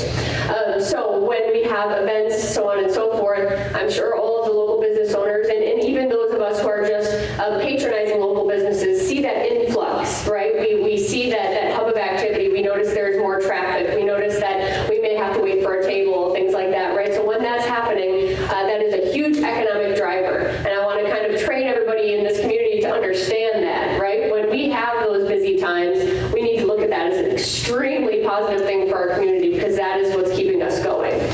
So that's kind of the basics of what a Convention and Visitors Bureau does. Now, getting a little bit more into the marketing side of things, we go about marketing in a few different ways, right? It is our job to uncover those innovations and opportunities that we're talking about today and leverage those assets to get other people outside of the community to understand, use, appreciate, and eventually come to see them. So it's kind of difficult in this age of information. You know, the information travels differently for different demographics, and it's our job to kind of decipher that. So really we focus, we're kind of a three-pronged approach here. So we have our leisure market, which is what most people think of when they think about tourism, right? They think about going on vacation. They think about packing up the family van and heading up north or something like that. And that's a super valuable form of tourism, but it's certainly not the only one.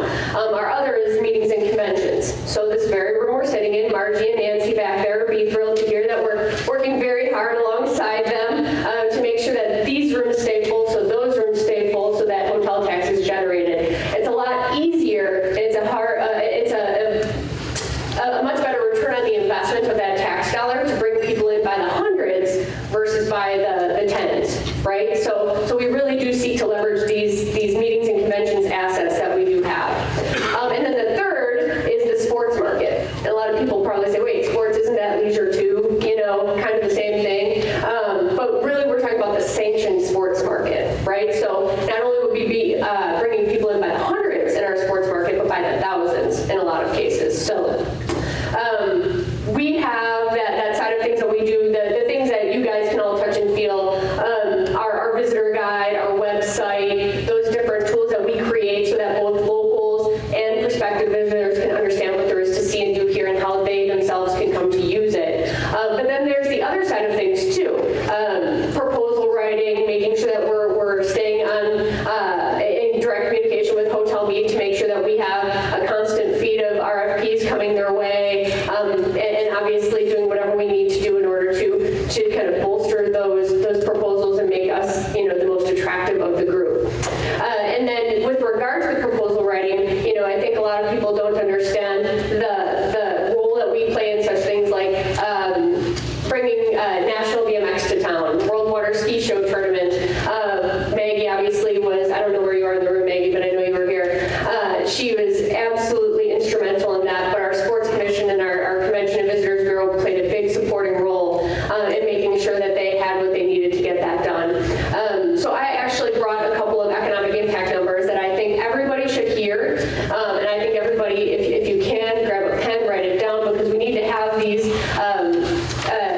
numbers out there so that people can understand the value and the power of tourism.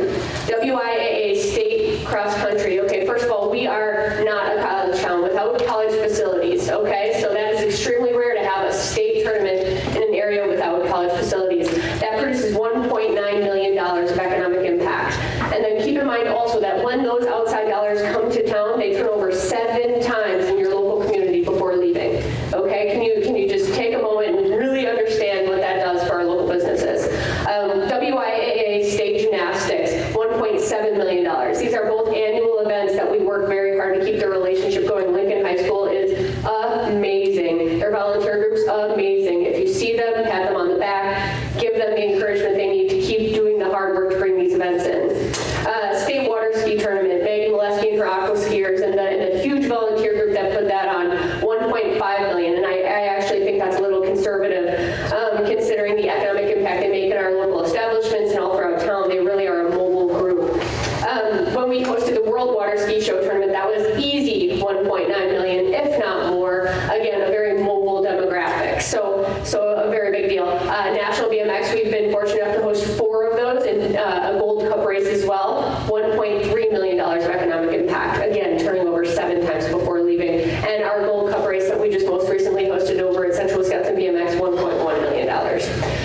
We come to these numbers through studies that we do for Central Wisconsin spending in tourism in partnership with Central Wisconsin Tourism Association through Stevens Point and Marshfield. So yeah, I'm just very excited about what we do because it really does produce results. And as for opportunities and innovations, it's really limitless, okay? Because all of the great assets that we have in this community are truly untapped to a certain extent, okay? The aqua skiers see an asset in Lake Wazeecha, and guess what? They host this annually.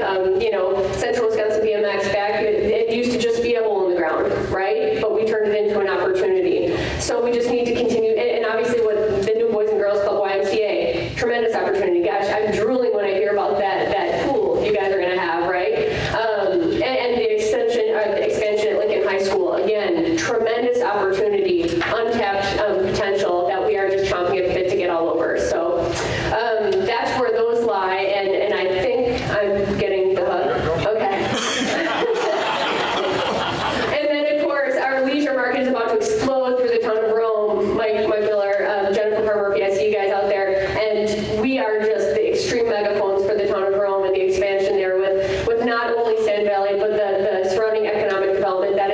It has been a leisure hub for so long, and now it's exploding, and we should be very excited about it, and we should try to help in any way that we can, because of course we are their neighbors to the north, and it's not that far. The tremendous asset we have in Alexander Field in conjunction with the traffic to the town of Rome, again, I'm so glad that everybody's seeing the potential there, but there's more. There really is more. We're working on creating a better experience, not just a flight experience, but we're working on the aesthetics experience.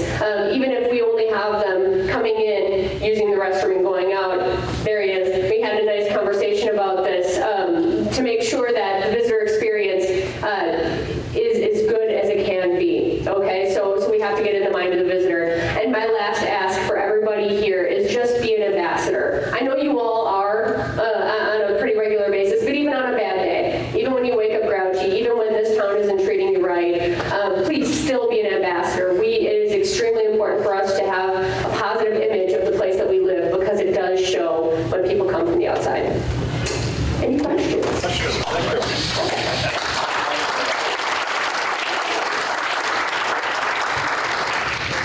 I have all these planned.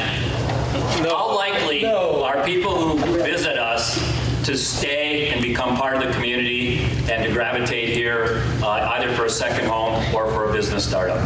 Well, that is a bit of a tough one to quantify, but I can speak with regard to what I feel about it from my conversations and the different experiences I've had. So obviously before you choose a second home, before you choose a place to move with your family, before you choose a place to start a business, you visit it first, right? So everybody is a visitor before they're a resident. So I'd say the likelihood, if that experience meets or exceeds their expectations, is quite good. And I think that is really all of our responsibility.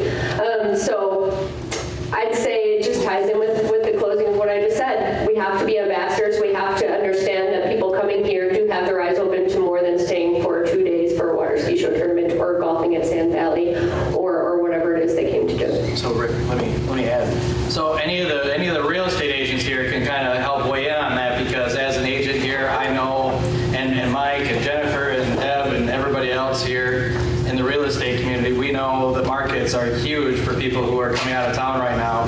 I even had just a guy call me straight out of Racine the other day, asked to put an offer on a house sight unseen.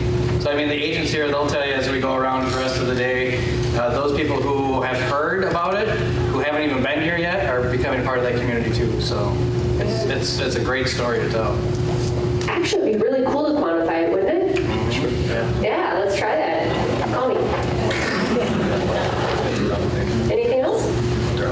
Thank you. Yeah. Thank you very much. And you know, those of us that travel quite a bit, and then you hear about the hotel-motel tax that you pay in Wisconsin Rapids. Have you ever spent a night in Washington, D.C.? And Chicago. The last time in D.C. about a month ago, and they have a tax for, I think it's even the bar of soap they give you, but anyway, it's mine was $56.64 for one. So you pay $2.50 if you can get a room for that, but then you pay about another $50 to $60 in room tax. So, but anyway, and I always think of central Wisconsin, especially Wisconsin Rapids, and it's pretty interesting when you look at a city and a region this size, and we have 4 quick trips. And this, do you ever think of that? You go to bigger cities and they don't have 4 quick trips, and they're only there, and I'm not and pro or con quick trip, but I mean, it's, you know, obviously a business wouldn't locate here if it wasn't successful. So my poor next presenter is patiently waiting on me here. But my pleasure to introduce the president of Encourage Community Foundation. We all know and follow Encourage quite a bit. So Kelly Ryan.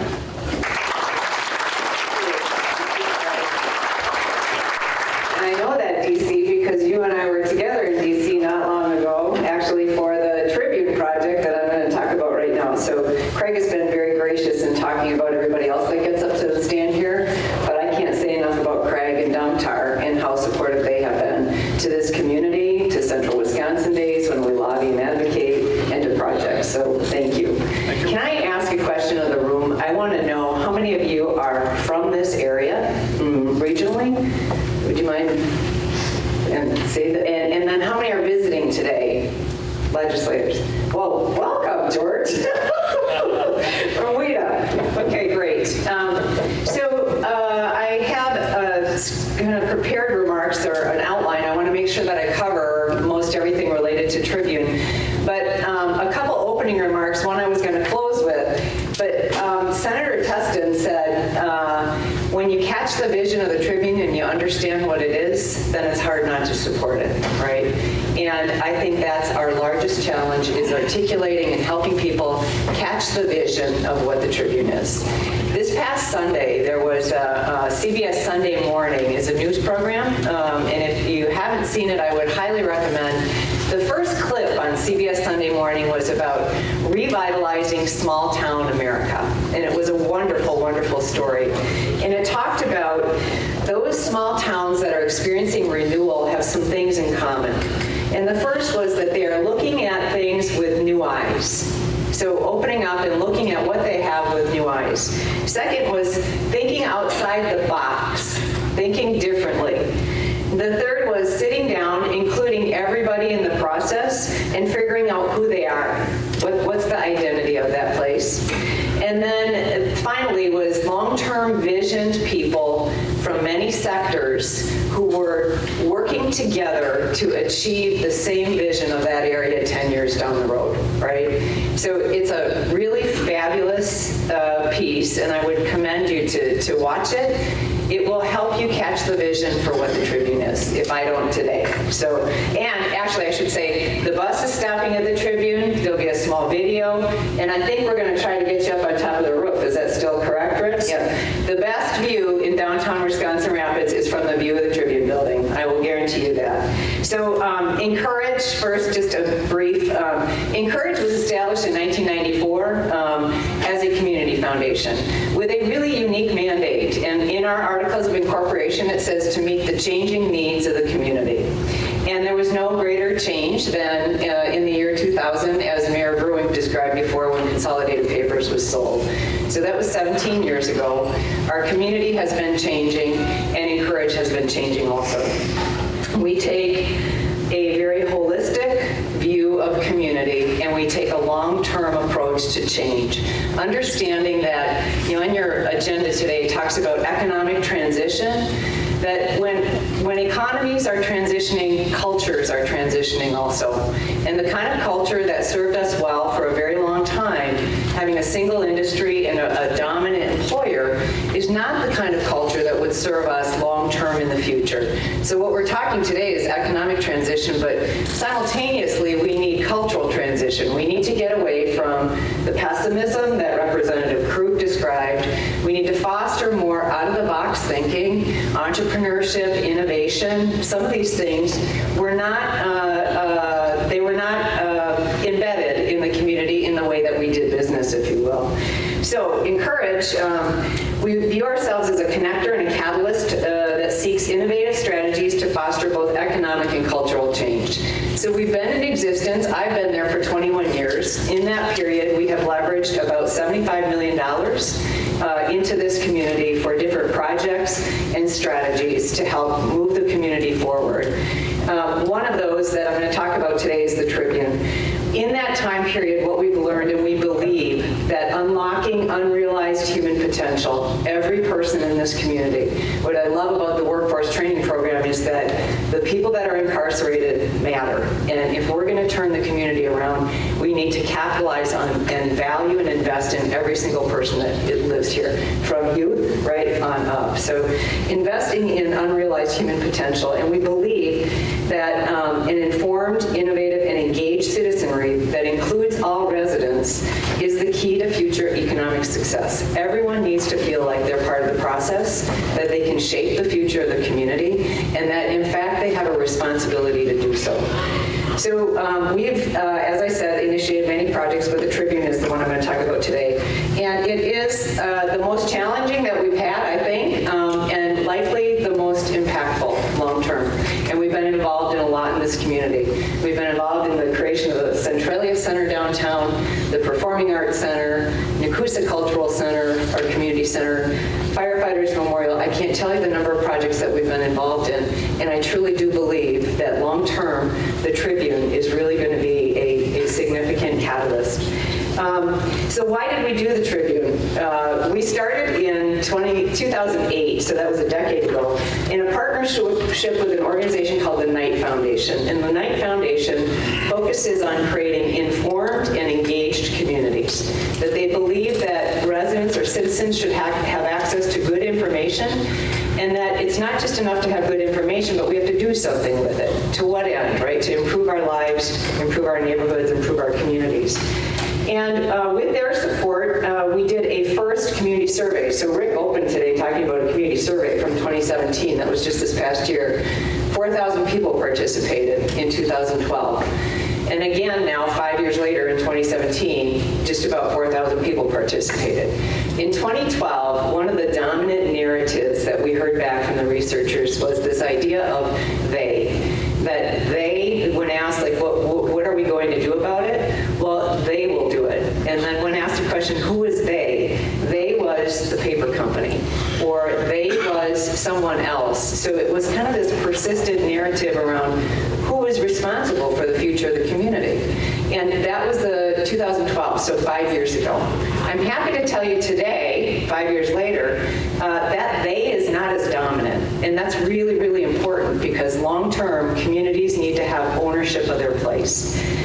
So we started looking for models that would help to change this sense of dependency. And I say sense of dependency because for a long time we were very dependent on the paper mill and very dependent on a single industry. And many generations grew up expecting to have employment at the paper mill. And when that changed significantly, though we still have paper mill assets, and I think Sylvain did a great job of describing what the opportunity is there, and it is still an opportunity.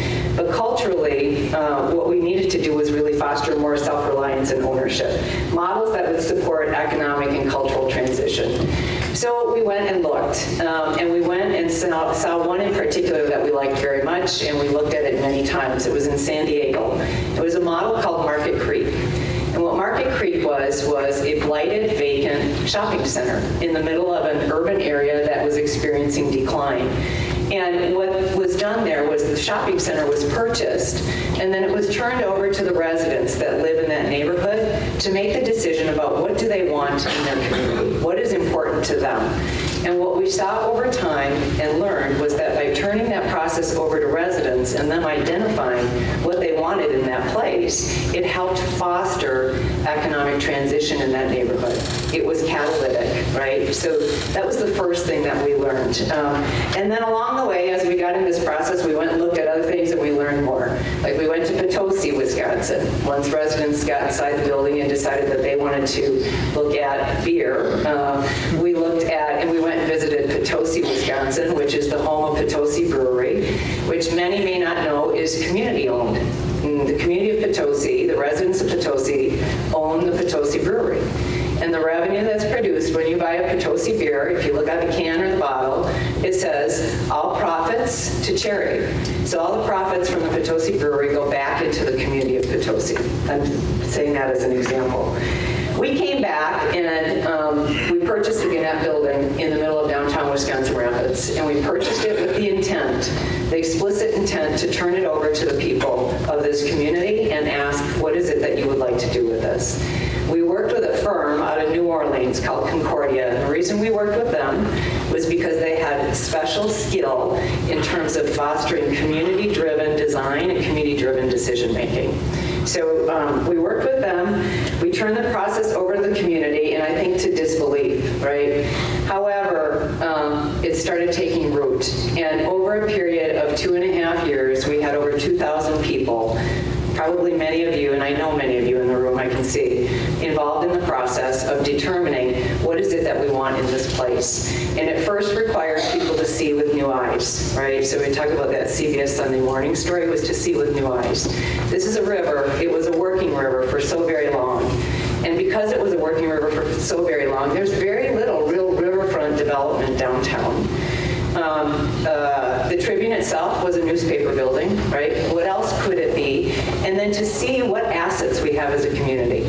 So when we turned it over and they started this process, they said, what would you like to see in this place? There were almost 1,000 ideas that people came up with from inception about what they wanted in that building. And do you know, a good number of them we had already. So there was a starting point in terms of fostering education and learning about what is it that we have in our place. So when we say the Tribune is about more than a building, it really is about more than a building. It's about helping bring people together, understand what we have as a community, and then collectively determine what is it we want, and then collectively make it happen, right? So I'm going to abbreviate that process because you're going to hear a lot in the video on the bus on the way over. But in short, residents decided that they wanted to capitalize on assets. And first and foremost, the number one thing, every table, was beer. It was, we want a brewery. Because, and if you listen to that CBS Sunday Morning story, they talk about beer. They lead with beer. They say there's some kind of cool factor, right, for small communities to have a microbrewery or a craft brewery. And that's true. I mean, it's just true across the U.S. And our residents said they want beer. They want a microbrewery, but not just any kind of microbrewery, right? We're going to have a training microbrewery. So the purpose of the Tribune is going to be not just to have social space, it is also going to be to support entrepreneurs and businesses. And the way that this is going to happen is across the building itself. So first of all, a microbrewery. Not just microbrewery, but training microbrewery. And so in partnership with the Wisconsin Brewers Guild, Oso Brewing, and then now North Central Wisconsin Workforce Development Board and Mid-State Technical College, North Central Wisconsin is pursuing the first brewing apprenticeship in the state of Wisconsin, which will be housed in the Tribune Building. And when we talk about innovation and differentiation for our community, we need those kind of differentiators. And it is hard to believe that the state of Wisconsin does not have a brewing apprenticeship yet, is it not? I believe it. So training microbrewery, and then capitalizing on food and agricultural assets. So that is a sector that is vital and important to the future of this region, right?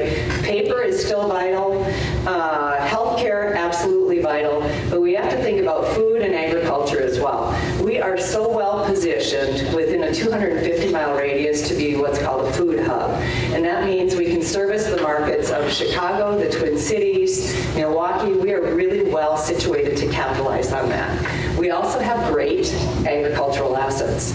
So a culinary kitchen is the second thing that residents wanted. A culinary kitchen that would provide commercial space for local entrepreneurs to test ideas. And good news, last evening I was at Midstate and they launched their, and I'm so thrilled with this, their hospitality curriculum.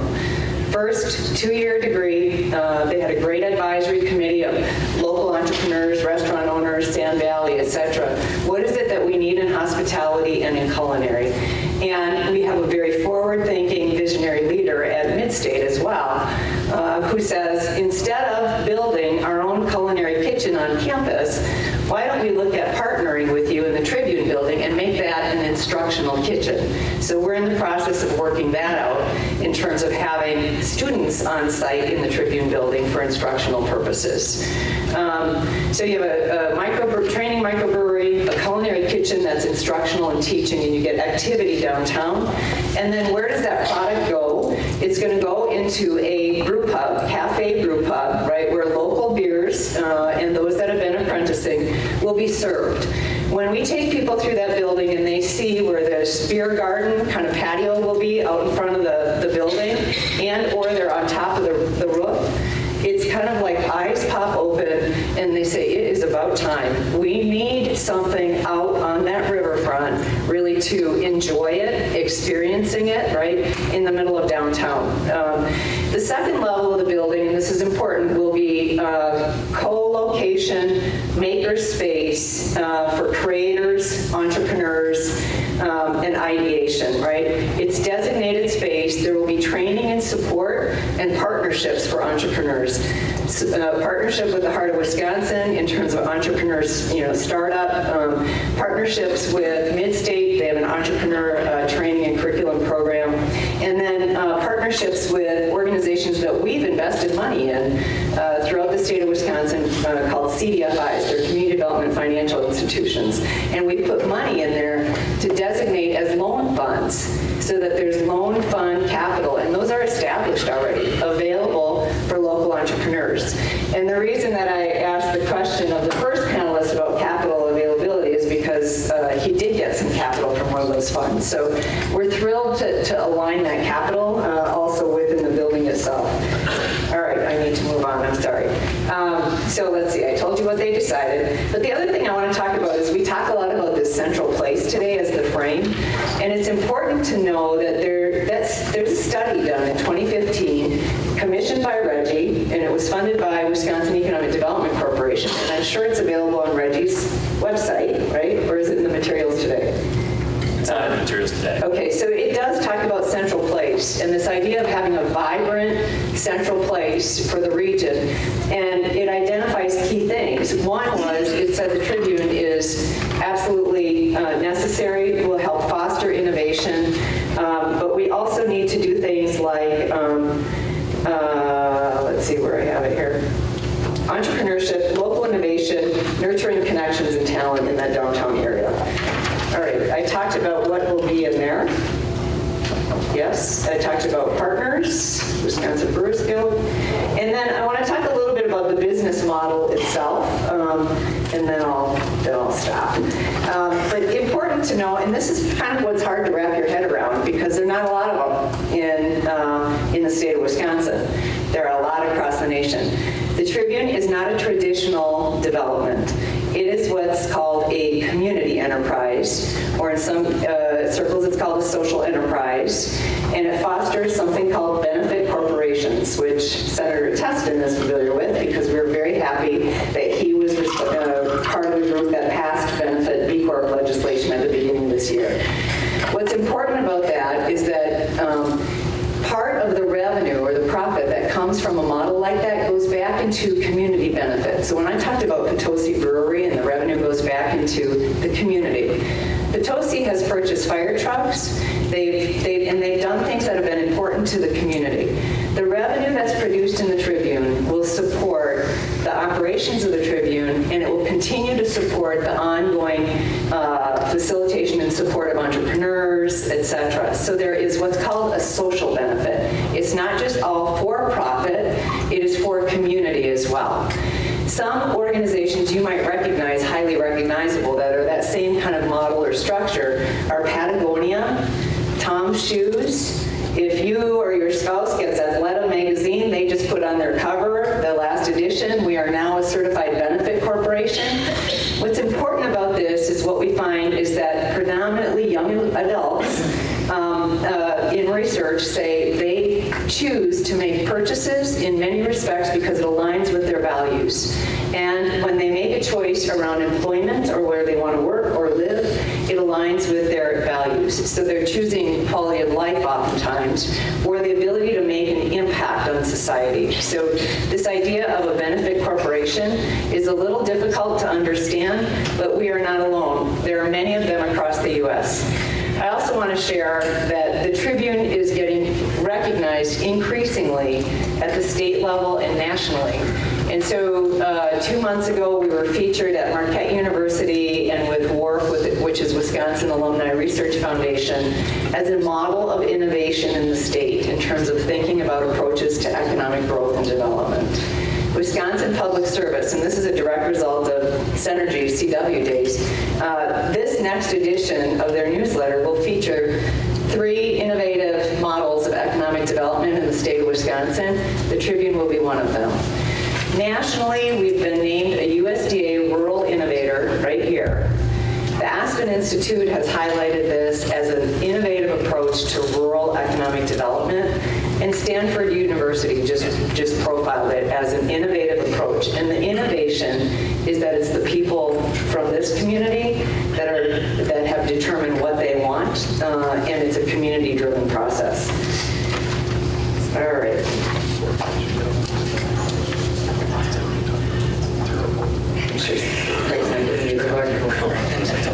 Let's see. Okay, total funding model. I want to mention this, and then I'll stop. Total funding model is $14 million, and it is not a traditional capital campaign. So in this community, and we've been involved in a lot of traditional capital campaigns in this community, believe me, and we've been fortunate to have a lot of wealth and money in this community that has helped make buildings happen. The difference with the Tribune is we want it to be grassroots, really, and bottoms up. And we set a low goal for community participation of $1 million because we wanted every dollar and every contribution to matter. We wanted it to be very much resident-driven in terms of that form of that part of the capital stack. And we also knew that Encourage would put funding in. We would look for debt capital elsewhere. And we are still in the process of fund development right now. But I'm looking in the room, and I wanted to say, when I talk about small contributions, big effort, Richard Green is in the audience. And if you don't know Richard, if you purchased a Monarch butterfly over the last summer or so in conjunction with the Tribune building, and there were, 6,000 of them, Richard, 6,000 plus. Every one of them was incubated and initiated by Richard Green as a fundraiser and awareness builder for the Tribune, right? So it sounds small, but it's big in terms of fostering ownership, agency, and change. And it was the same thing happened when we built the Centralia Center. And when the seniors would come in with coffee cans of Bunko change or whatever they had raised that week, that money was just as important and probably more important than some of the other larger contributions that we received because the seniors felt a sense of ownership and agency in that place. So there's something different about the Tribune. I want you to know that we are actively working to secure funds. The state and our local representatives have been fabulous. One of the biggest, I think, impacts of this last year and lobbying in the state and getting involved in the state budget process was we were advocating for both the airport allocation and the Tribune allocation at the same time. And I have not seen more people from this community involved and in Madison as long as I've lived here. Businesses and hundreds of individuals making phone calls, coming to Madison to talk about why do we need successful in that last budget. The airport was. But I want to tell you right now, it is queued up, and we heard both of them this morning talk about why it's important to the future. We just did Central Wisconsin Days with Synergy. That was fabulous. We had, and a lot of you in the room from the 4-county regional area had the Tribune on the agenda to advocate for a $3 million investment from the state into the Tribune that would help unlock, and when I say unlock, the rest of the capital. We have philanthropies, we have debt lined up, but we only want to take on a certain amount of debt. So what we're looking for now is that first-in capital from the state, and we think we're going to be successful this time, right? Yes. They're waiting their turn. I know. I do have to mention, and then I'll step down. Pop-up programming. So we think it's important that the community sees what's going to happen in the Tribune building, even if the building is not renovated. So starting in just a few weeks, and you'll see a list of programming and dates on our website, there will be pop-up programming in the Tribune, in the parking lot, in the vicinity. It'll focus on food and culinary, so we'll integrate with the farmers market, some local cooking demos, entrepreneurship connection. We'll have some recreational rentals down there, so you can actually see some, and we hope it's with our partner, Kim Kinsey, who is here today, who does the SUP rentals in downtown. And then we're going to have our Invest in Wisconsin partners here who have capital available and partner with Heart of Wisconsin to do business plan consultation, in downtown. Lastly, we'll bring in some speakers, and we have one we're excited about who's coming in September, and he's written a book called The Innovation Blind Spot, and he's also associated with the Kauffman Foundation. So if you know anything about entrepreneurship and business startups, you do know that Wisconsin does well in something called Main Street Entrepreneurs, which are a mid-sized business that have been open for at least 5 years and employ under 50 employees. So we do pretty well there. We're number 3 out of 25. Where we don't do so well is in startups, in entrepreneurs. We are number 25 out of 25 large states in the nation, and that shouldn't be. We have intellectual capital in this state, we have great intellectual assets, and we need to have more startup kind of activity. So I'm happy to tell you that the Kauffman Foundation, this gentleman is a Kauffman Foundation fellow, wrote this book, and we're going to have some community roundtables around what does it take to get capital and to get innovation kind of catalyzed in this community. I'll stop there. I can't stop there. I have to say, you have to get involved, right? And the legislators have been fabulous, supporting us.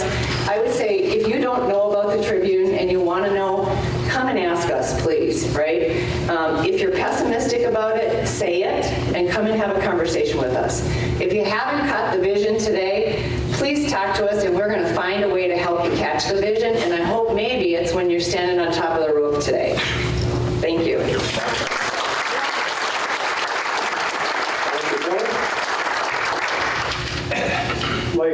Comments on the Tribune building, our elected officials, and I'll also ask my next panelists if you could start heading toward the front. We're going to move right into our next session, but go right ahead, Senator and Representative. Do you have comments on the Tribune or anything else? Yeah, I think just real quick on Tribune building and where we're at with it. When I first got elected, there was a similar project on the table back in 2012 in Eau Claire called the Confluence. So the Confluence project was a much bigger ask from the state, and that project, similar to what the Tribune is, received funding in the 2014 state budget for $15 million. So the issue with the Tribune is it took the same amount of time for us to do education with other legislators to help them understand the value and the impact. So when we come to you saying we didn't get something done, a lot of the times the bills that we write, I've got bills that took 3 sessions. I've got bills that have taken 2 sessions. We're going back to the Joint Finance Committee and to the governor's office for inclusion for the Tribune project funding in the next state budget. So it's a short answer. We're still going to get a lot more education done on in Madison, but we do need a lot more input and support from the community. And part of what we're working on today is building that capital for us to be able to take our political capital to Madison and saying our community is in full support of this. So making sure that everybody catches that vision today is really important for us to tell that story.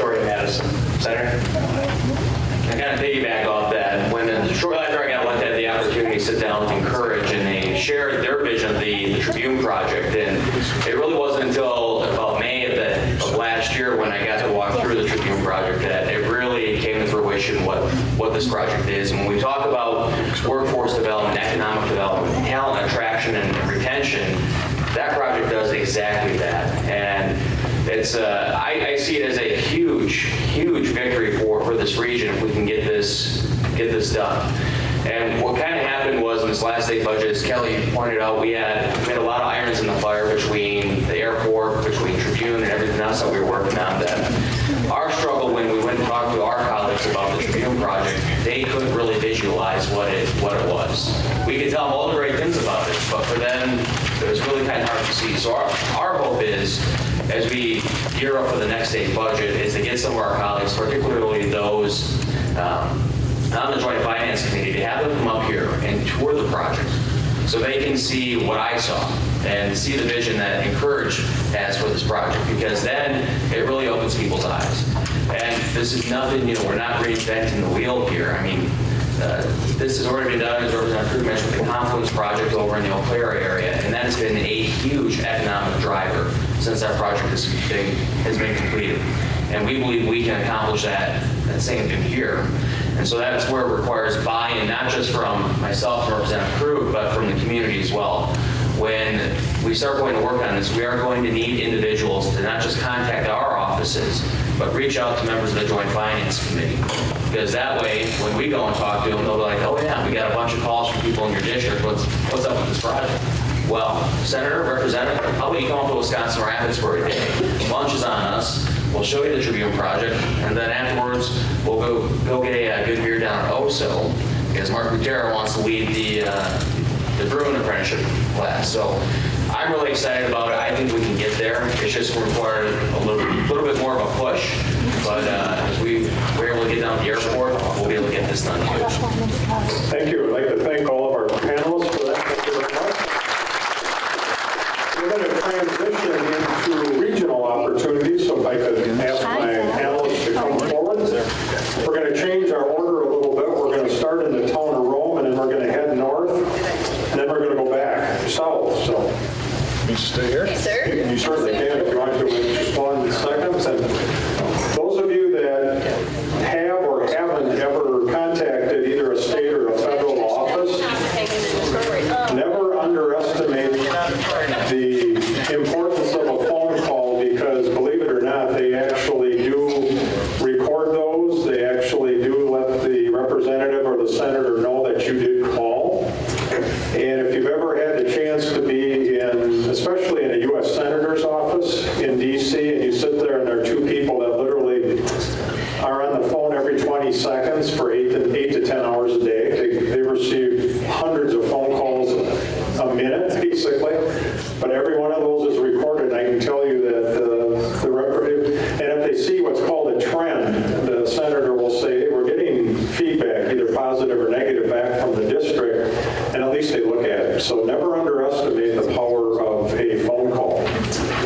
So we're heading a little bit south. I'd like to introduce Mike Miller. Mike is the town administrator for the town of Rome. So thanks for being here, Mike. And we're going to come to your area this afternoon. Good job. First off, let me start by thanking the powers that be for inviting me to be here. I'm kind of the new kid on the block, so to speak. And so I appreciate the opportunity to come and share about Rome. I'm also going to just stop for a second and say I've spent about a third of my career in public management. I've spent about a third of my career in nonprofit management. And I just so appreciate the nonprofit leaders that are here and what they do in the community. Those guys are sticking their neck out every single day and taking the responsibility on their shoulders for making this a better community. They don't have the ability to raise taxes, which is kind of nice, to have that city income stream. They don't. They're really out there beating the bushes every single day. So I just thank you all for everything you're doing in the community. Now, Rick asked me what I was going to talk about, and I said, I'm going to talk about innovation, and then I realized when I got here I wasn't going to talk about innovation.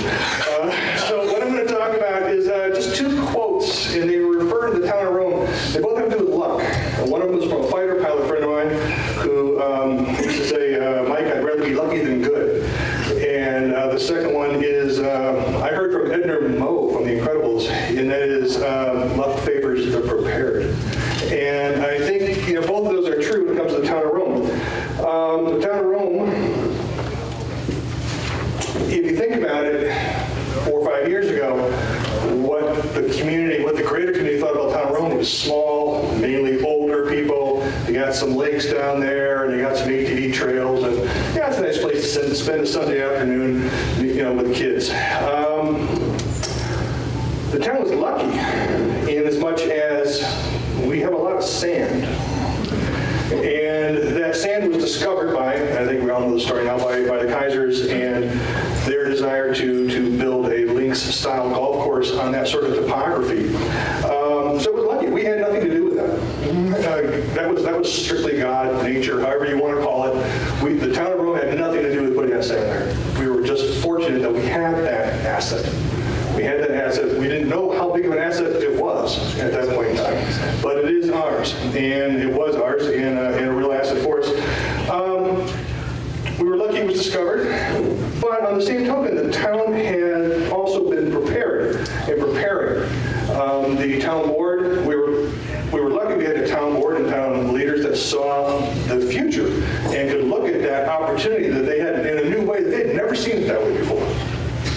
And they can look at that opportunity and say, you know what, this is worth getting on board with. We're also lucky that we had a town board that was willing to invest in and embrace a business climate for the town. We invested in a business park years before, went through a lot of strategic planning, went through a lot of zoning rewrites.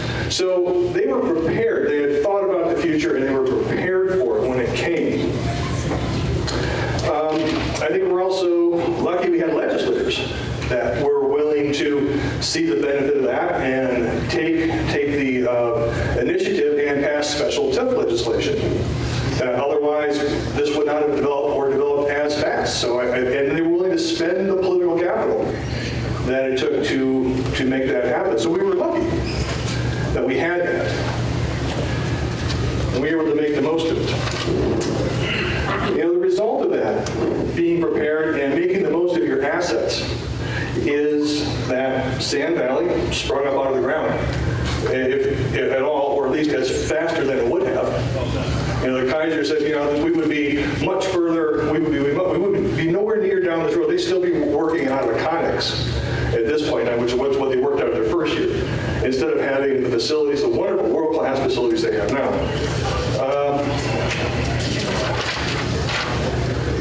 Millions, tens of millions of dollars in investment in the ground in the TIF, and more to come.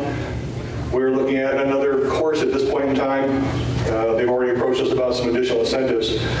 400 plus jobs in the community. All those jobs come with people who spend money. They spend it on food and drink and gas, a place to live. So all that money that is flowing into the community.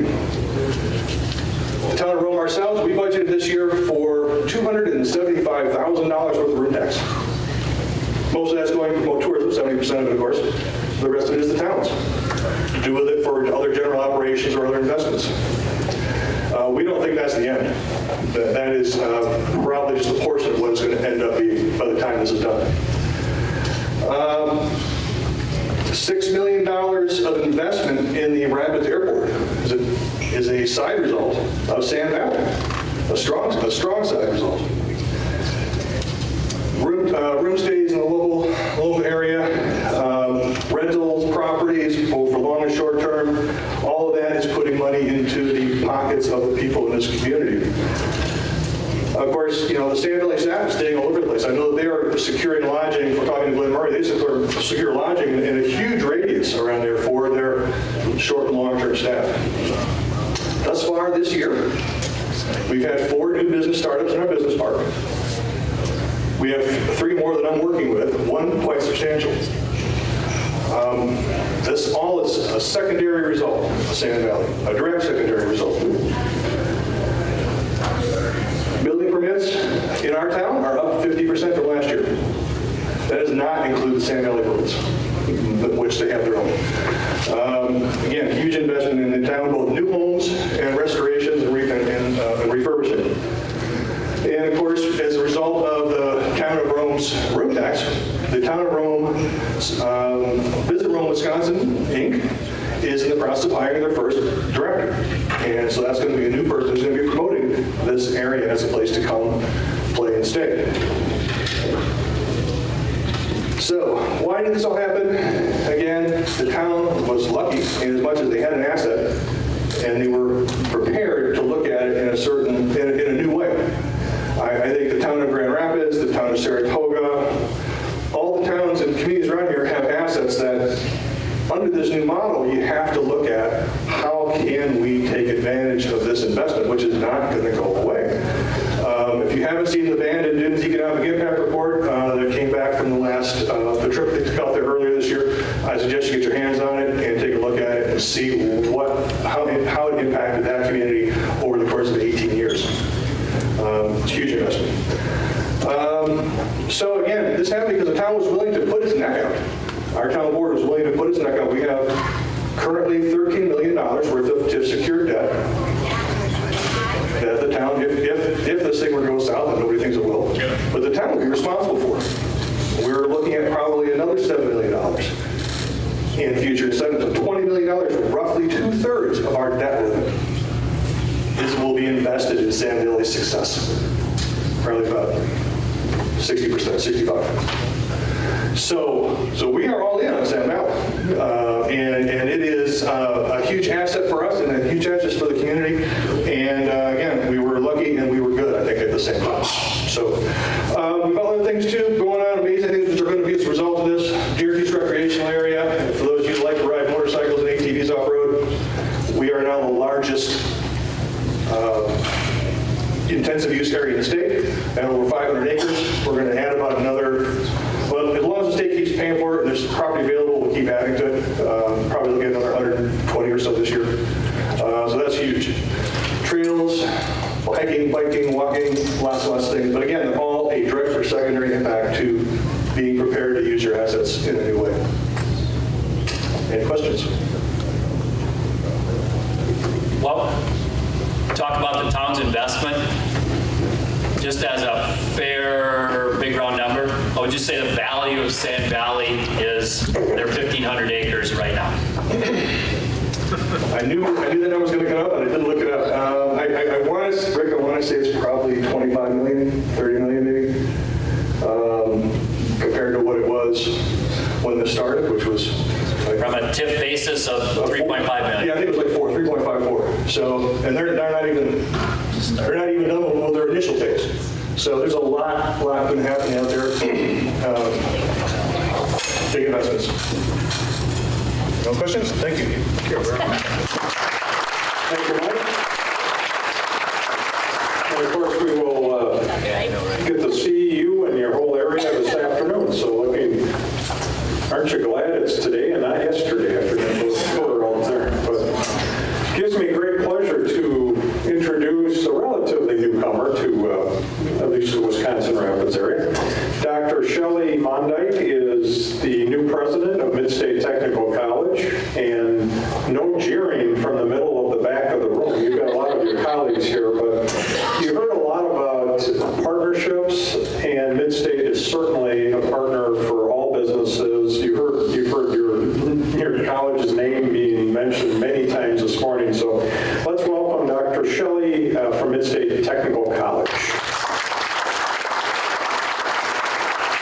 Thank you. Well, for the people that mentioned Midstate before, I will pay you those $5 out in the hall. But thank you. But that's really because we are listening, and we're very much trying to be a partner that you all deserve.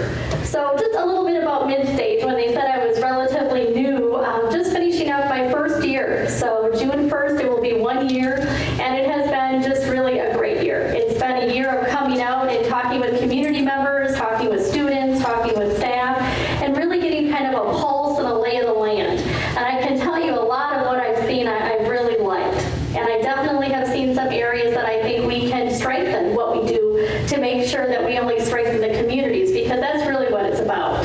So a little bit about Midstate. We are one of the 16 technical colleges in the state of Wisconsin.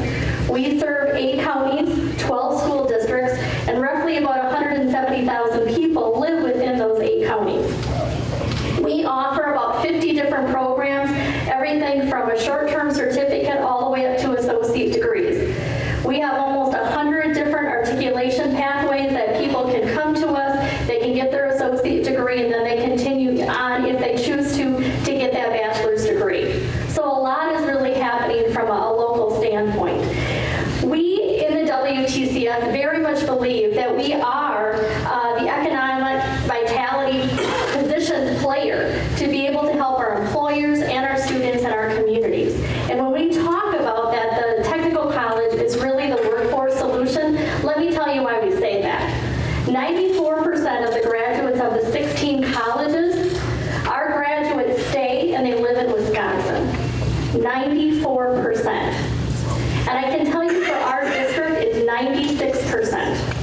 96% of our graduates stay here. So when you think about being that workforce engine, that would be us. So what's kind of been happening over the last, 6 months at Mid-State, we've really kind of taken a step back. We have a great 9-member district board, we have a great foundation board, and we very much have taken what we've heard and put into action. And the first thing that we did is we changed our strategic directions at the college. It just happened that they were ending December 30th of 2017, and we were able to take this information and sit down and say, what does Mid-State need to be as we move forward? Our mission is about transforming lives through teaching and learning. We do that every day. We position ourselves to make sure that we can be that valued educational partner. Our vision at Mid-State is for you to think about us every time you have an educational need. And that may be for credit or for non-credit. One of the things we're bringing back is our professional development and continuing education offerings, because I heard so much when I was out and about, what about that oil painting class? What about that intro to knitting? What if I want to learn how to do my taxes? I can tell you we're getting back in the game, because for our businesses, they need to keep the workforce that they have. We need to be able to offer those enrichment activities so they can do that. We need to be a good business partner, because rather than sending people to a professional development conference in Milwaukee or Chicago, we want them to come to Mid-State, and we're very much in a position to do that. We talked a little bit about launching a new program last night. We had almost 25 different businesses, I think it was 23 was the count, that came to launch our new hospitality management program. So how does a new program get developed? It's listening to our stakeholders. That's all of you. Seeing what your needs are, and then we basically do a needs assessment. We write a very convincing paper, and we go to the state and we say, we believe our college should offer this because our communities need this. And I'm very happy to say the state approved it. So in the fall, we will be launching our new hospitality management program to very much serve all the businesses in the community. That shows that there is action that is happening at Mid-State. I very much have been coining that Mid-State is on the move. We're hearing what you're saying, and we're trying to transition so we can be that partner. When I mentioned about strategic directions, it's also about K through 12 and really being together and working with them. They need us and we need them. What can we do to help our communities? We have to increase our transition rate. We don't want our graduates to be going out of state for their education. We want them to start local. And we need to make sure that we're not a best kept secret so they will choose us. Because when they're going to school with us, guess what? They're working part-time or they're working full-time for all of you. And if they can get everything they need here, they will reside here. So we need to do our part to make sure that we're telling what we can offer. I can't tell you how many times I will hear someone say, I'm going to be going to this college for nursing. And I say, did you know Mid-State offers nursing? And I'm amazed at how many people say, no, I didn't know that. And sometimes the person that says, yeah, I did know, I say, do you know what our pass rate is for the NCLEX, which is the final exam? Do you know it's over 95%? And you know the school that you chose, that you're choosing to go to, you know it's only 80%? That's the best kept secret. And that's part of my messaging, to get out to say, you know what? We are a very reliable, valid college. And we need to make sure that we increase our presence. So when you think of education, or you think, gosh, I would really like to learn this, we want you to call us and let us try to be able to serve you. We also have created a new division, and that's part of those people sitting in the back, and I need to really just say thank you. And Al, I see you're over here, and I know we have our mic out in the parking lot. We have an absolutely wonderful staff, and I am so lucky But we've created a new division that's working with all of the deans like Al to say, what do we need to do? How can we position ourselves? Besides the hospitality management, we are offering a new IT security specialist. You can imagine with all the cybersecurity going on, we need some training, don't we? Our companies need that. That's a new associate degree that's also starting in the fall. Apprenticeship, big for our state, big for our area. We have 2 new apprenticeships that are also starting. IT software developer and a new apprenticeship around Arbor. I can tell you, not every college starts new programs. You should be proud that we're listening and we're acting, which is going to keep us relevant to what you need. And as what Kelly had mentioned, it is about not duplicating, it's about working together. Talking about what are your needs, what are my needs, and how can we do it. It would be silly for us to put a culinary kitchen in if there's going to be one in the area. That's a win-win, and that's what we want to continue to do. So we just have a lot of things going on at Mid-State, and it's really about getting out and letting people know what's happening. The other day I had someone say to me, and I guess we'll take this as a compliment, it feels like we're breathing life back into Mid-State. And I'm not quite sure what that means, because I think Mid-State was already a great college. I'm just lucky to be able to work with the team to take it to the next step.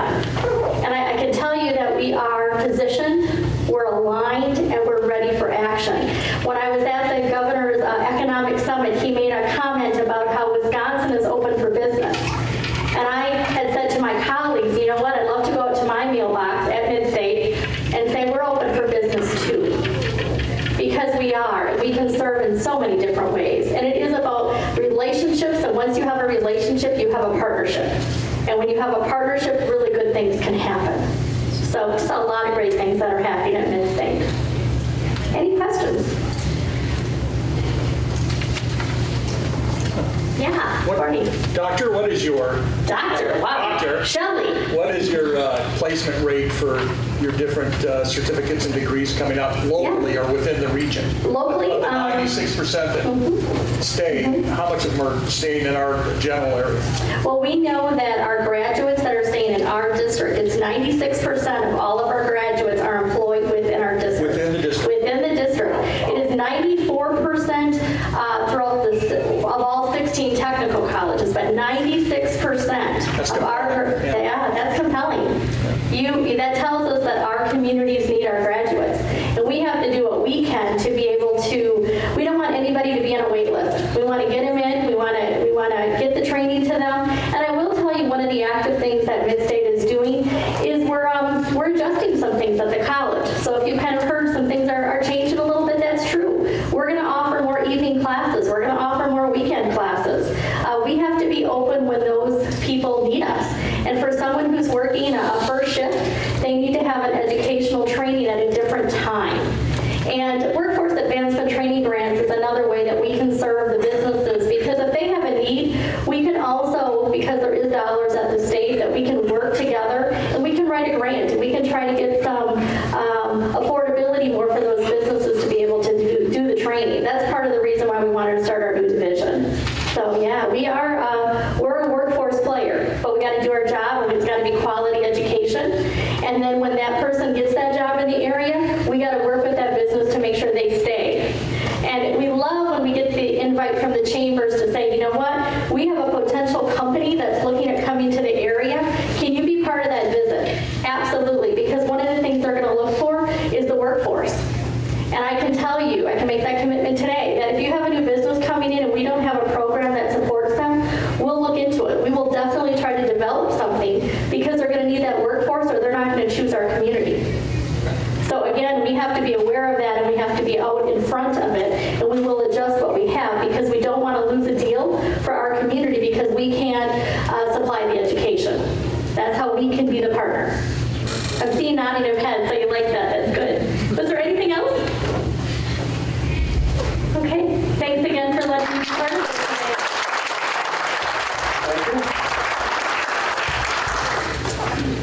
Next on our agenda, we've heard brief remarks this morning, but it's since we're standing in the Wisconsin Rapid City, Mayor Zach Droy, let's give him another round of applause.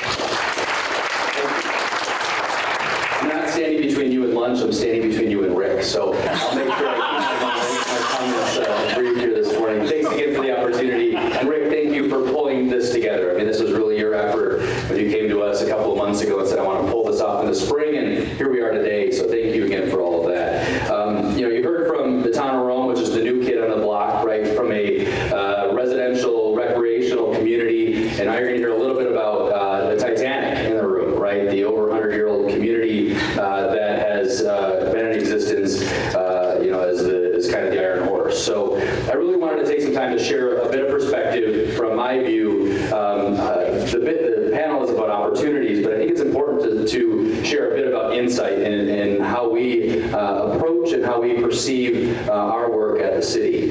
And it's been mentioned that this is long-range work, right? And the challenge or the conflict in the long-range work business is that the nature of our government and the nature of our business is it's cyclical. And the casualty of cyclical or cycles is the lack of continuity that can happen as a result of changes in politics. And again, the casualty of that investment of time and public dollars sometimes that's spent. So in our business, we try to mitigate that. We don't want to spend a lot of time planning, even though it's critical. It's of critical nature to plan and to invest in long-range planning to avoid major shifts and disruption in that, because you lose a lot of progress along the way. So I view the role of the mayor of the city of Wisconsin Rapids really as a steward, right? I'm the 22nd of 21 mayors before me who have built this community and administrations and city councils who have made this place what it is. And as was mentioned earlier, right, we went through economic shock that is very similar, I think, to the stages of grief. And I'm happy to say that I think 17 years later, as has been mentioned throughout this morning, there's a lot of reasons to be optimistic and hopeful. And I think the continuity of our attitudes in this community is in my time even, I'm sensing there's a lot more optimism and people are more hopeful. And it was been alluded to the 2015 study on kind of where does Wisconsin Rapids go from here? Where does the region go from here? And in that assessment, it really pointed out the need to continue to identify areas of opportunity and barriers, right? And addressing those barriers and making sure that that's your plan of attack.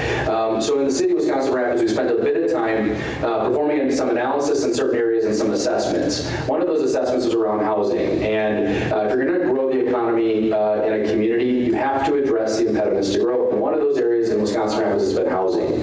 And one of those assessments was that you're leaking residents to neighboring communities, something we already know exists. It's been validated when you drive through communities neighboring ours. And not just immediate neighbors, not just the 7 municipalities that touch Wisconsin Rapids, but the neighboring municipalities of Wausau and Stevens Point and Plover and those communities.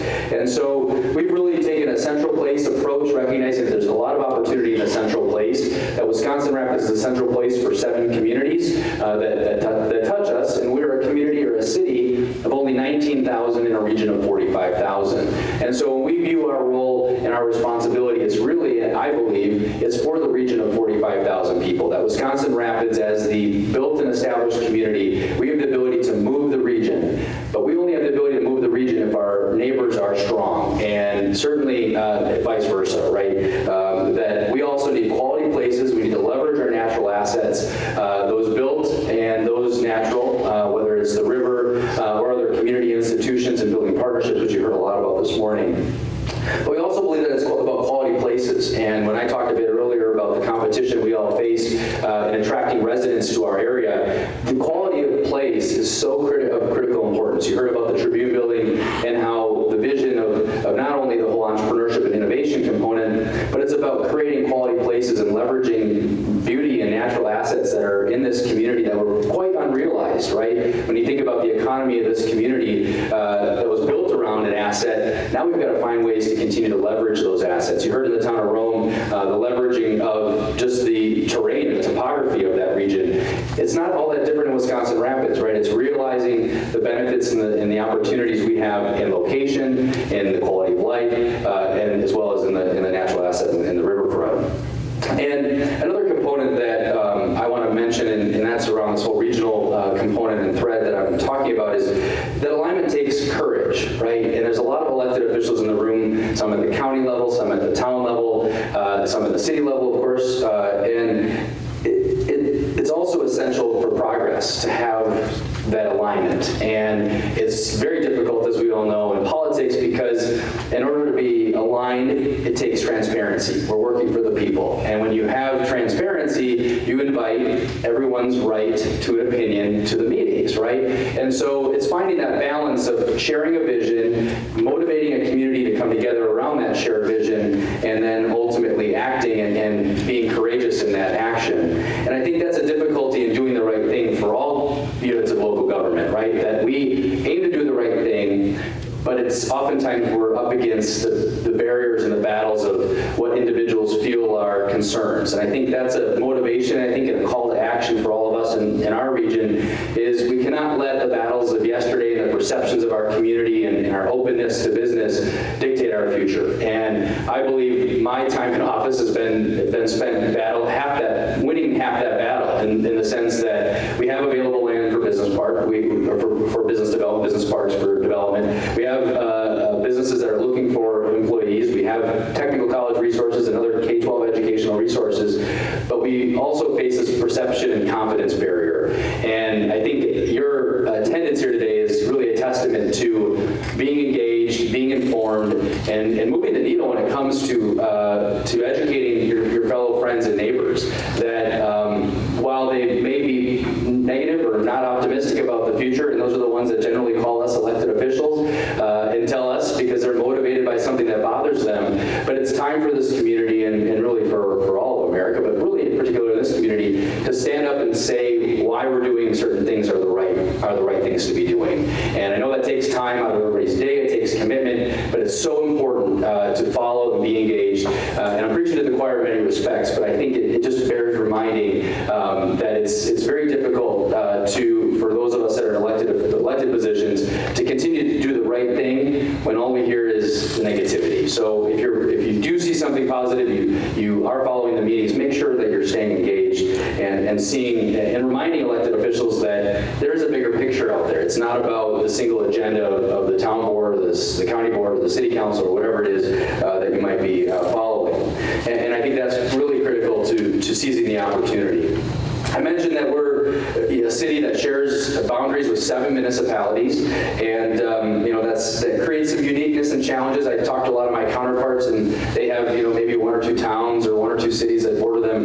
We have 7 different personalities, seven different leadership and governance styles, and I think the neat part about that, I think from a regional standpoint, is many of our regional players and partners are competing in a healthy fashion, and I think that hasn't been that way in this community for very long, and I'm very proud and pleased that our community believes that, and I think collaboration is much more of the norm, especially as it pertains to leveraging resources and leveraging assets. And the city is very proud, obviously, to support Reggie, believing it's about a bigger and a higher regional purpose than it is just about the strength of one unit of local government, as in the city. But we're also very proud to share a lot of services with our neighbors and perform services for the benefit of the taxpayers that help us remain competitive and cost-effective for business growth and development in our region. So when we talk about transitioning an economy, we can't, as is the theme today, we can't continue to operate our local governments the same way as we always have. And that takes courage. It takes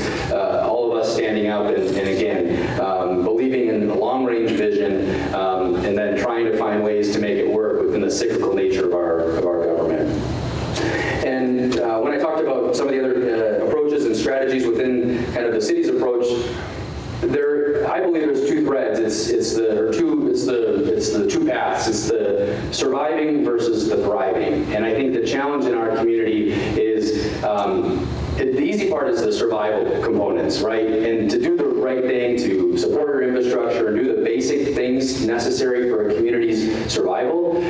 The really tough part that I've seen is what are the elements and decisions on the path to thriving. And I see that every day. I spend a lot of time in my office vacillating between this survival versus thriving kind of thought because it does take a lot of courage and energy to step out and to say, well, man, we're spending too much or we're doing too much. But those are absolutely things that are necessary to thriving, to getting a region to grow and to be successful. And that's why not only is the city doing basic infrastructure investments, and you hear a lot about local government, that's our obligation, we must do those things, but we also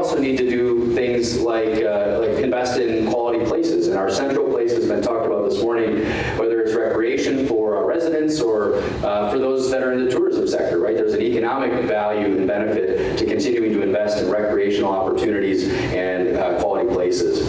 And I think when it comes to quality places, I've spent a lot of time in my tenure really setting the message that it's really critical to invest in places like our parks and our zoo and those community assets that are well more attended than some of those other pieces. A lot has been mentioned about the library earlier. I mean, the library is one of the city's best utilized functions next to the zoo. I mean, we compare the visits of those two facilities, it's really incredible for those that take advantage of those services. But it also behooves us to continue to think long-term, that in the course of history, in the 100 years that this place has been around, what have been the really significant moments where we've stepped out and put this place on a path, a trajectory really of thriving. And I think we need to continue down the path of investing in these quality places. We need an aquatic center. We need these amenities and community facilities. You heard a lot about the YMCA and the Boys and Girls Club and the Tribute Building, all as elements that are going to make this place in the course of history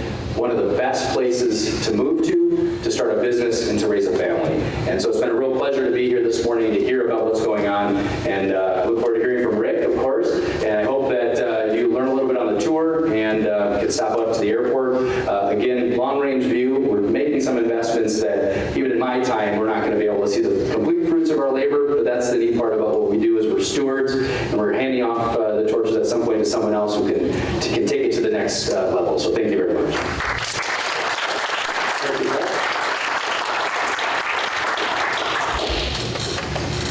And Rick, you are between us and lunch, right? But we do have time for some questions also. Let's give this gentleman and his assistant another round of applause for getting this all set together. They represent what's known as REGI, the Regional Economic Growth Initiative, and go right ahead, Rick, it's all yours. Thank you, Craig. Thank you, Zach. That was very, very well spoken. I've been an elected official for 22 years. You're going on 8. I've served with more than 70 different elected officials in my time. I've never known one of them that got elected to do that job poorly. Every single one of them came forward with ideas and intentions and were willing to take risks. And that is really what it's about. There is no guarantee. It's easy to say no. Very easy. You don't add any more work to yourself. You don't add any risk. You don't add any way to get in trouble. To say yes is inviting all of those things. It's inviting work upon yourselves. It's going out and convincing the public that what you're trying to do is going to benefit them. So, been with REGI for almost 2 years. I am a native of the city of Wisconsin Rapids. My very first job was at the Tribune Building. At 14 years old, I was a Daily Tribune paper boy, and my route was downtown Wisconsin Rapids. I can still name off all the businesses on each side of the street on the west side. That was my route. I talked with them every day. Do you know that you had to bump them out of the way to walk down the sidewalk? There were people there having lunch, stopping at the Blue Moon Bar and Restaurant, Grand Avenue Theater, Knockout Shoes, Abel's, The Biles, City Newsstand, Warlock Typewriter, Montgomery Wards, Coast to Coast, Johnson Hills. Johnson Hills was a cool place to go when you were 6 years old because it was the only elevator in town. Used to go there with Mom and Dad just to ride the elevator. And when the mall came in, I was a senior in high school. My high school civics class with Mr. John Nelson, God rest his soul, he was a great guy, was to report back to the class on the coming of age of Wisconsin Rapids and their new mall. And I sat in Mayor Downer Penzo's office, and I looked at his topographical map, and I listened to his plans, and I asked him, what about the people? Where are they going to go? Oh, they're going to congregate at the mall. It's going to be a great thing. We have to have the mall to compete with Stevens Point and Marshfield and Wausau because everybody goes there to shop and nobody's going here. And we're going to move the railroad tracks and nobody will have to wait on Grand Avenue to get to the other side. And I still said, what about the people? And so I watched as all the businesses were torn down. The mall went into place. For a while, it was good. And after a while, it fell by the side, and our culture and our habits, they changed. And the initiative now is to bring back that social fabric that unites us every day so that we don't spend time on social media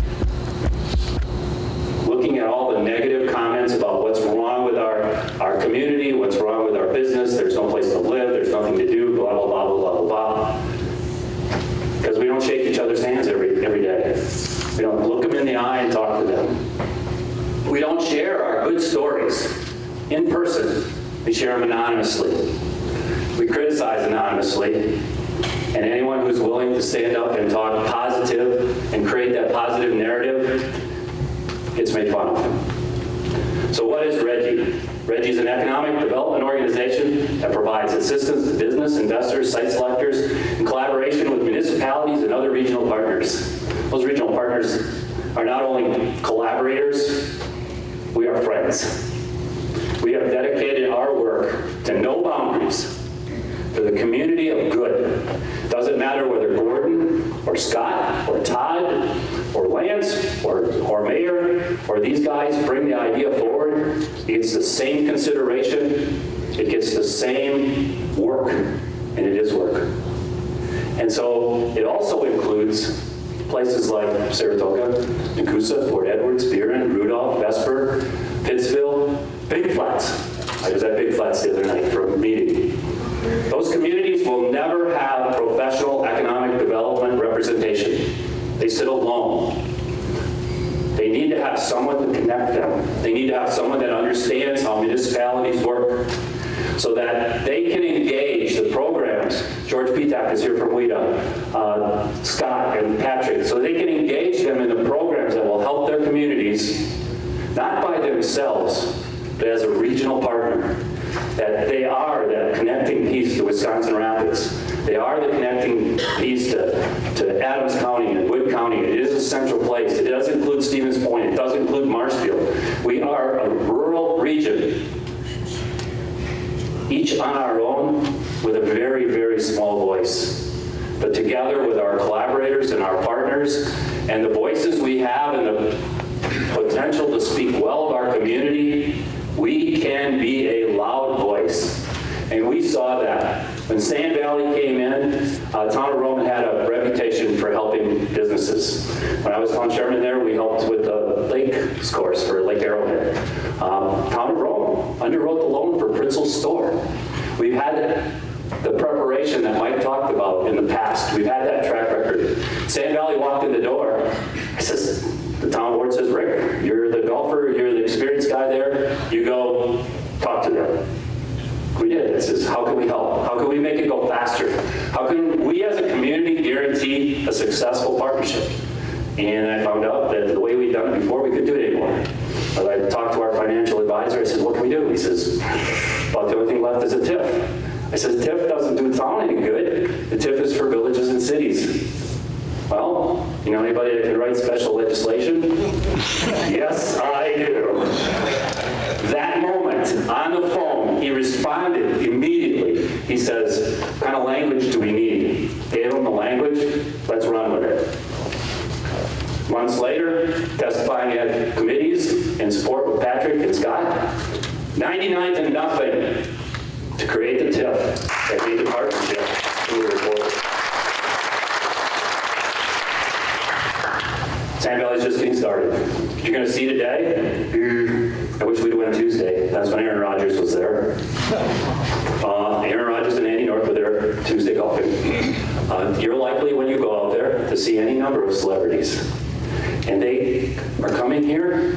It's part of the business model. Get out and explore. See the lakes, see the trap shooters, see City of Rapids. Go to the water ski shows. Go to these events, explore, and be a part of the community. And the feedback I get from the people that are golfing there, amazingly, they say they like us. They like our ethic. They like the way we live. They like our lifestyle. They especially like our scale of economy. And they're coming back. And they're coming back. And so this afternoon we'll visit Sand Valley. We'll just be a small part of the 70,000 visitors that are coming here. And we heard Laura talk. They come here on vacation, they're going to see things they like, they're going to come back, and they're going to invest in our community. What would the state of Wisconsin have to spend to market to get 100 sea-level executives in our region in a year. Tens of millions. Tens of millions. And we're going to have probably a good percentage of that 70,000 showing up here with the opportunity to explore and invest and see the life that we have.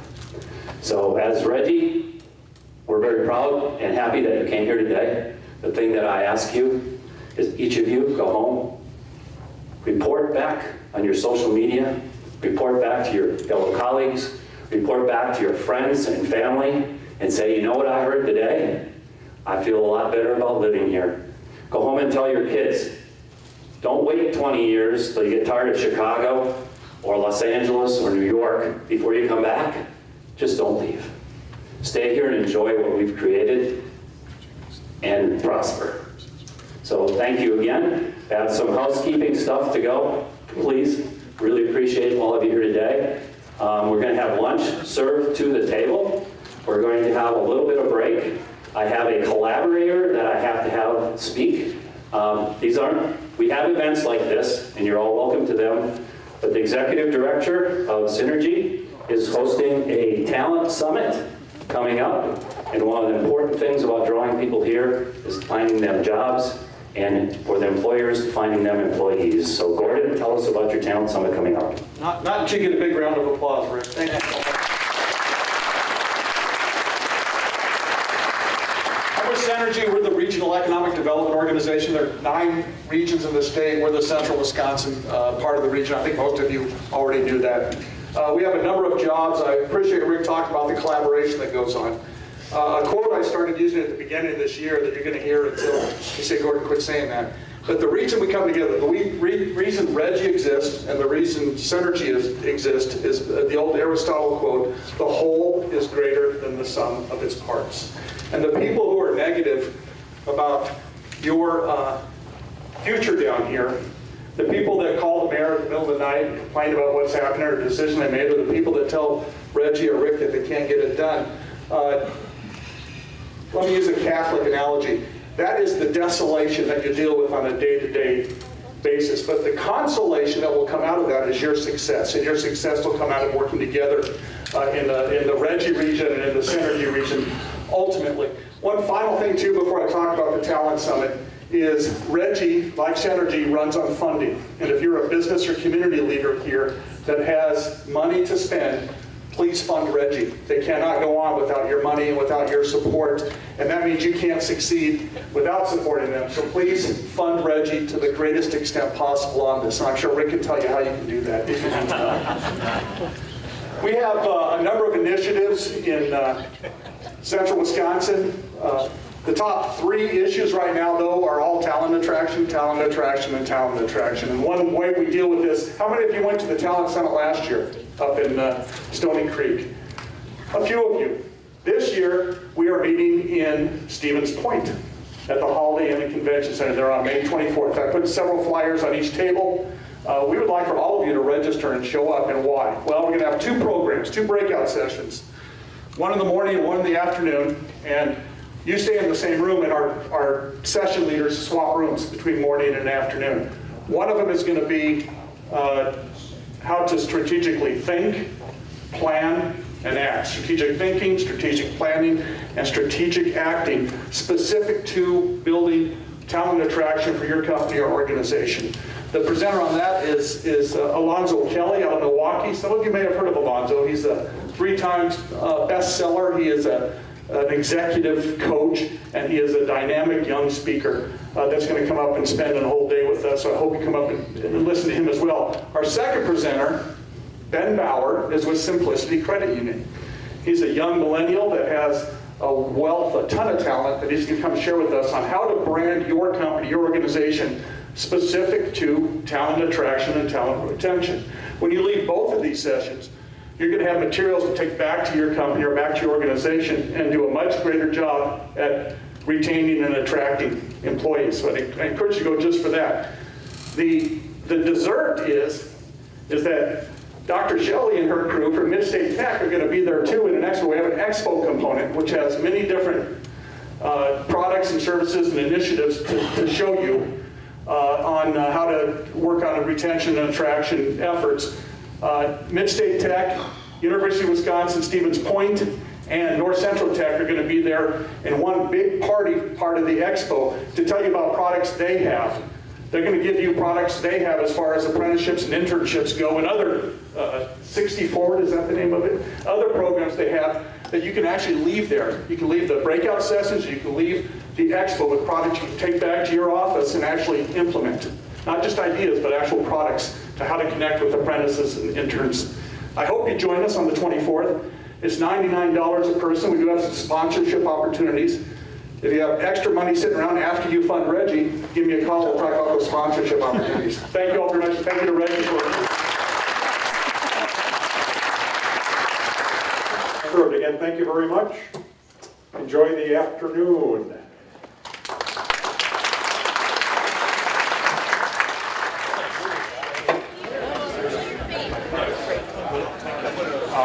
Very good. I got it. Phone calls. Everybody knows I'm in a meeting, but now everybody wants to be.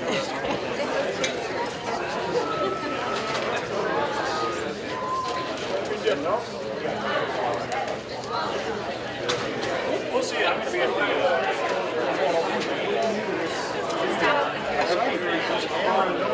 the.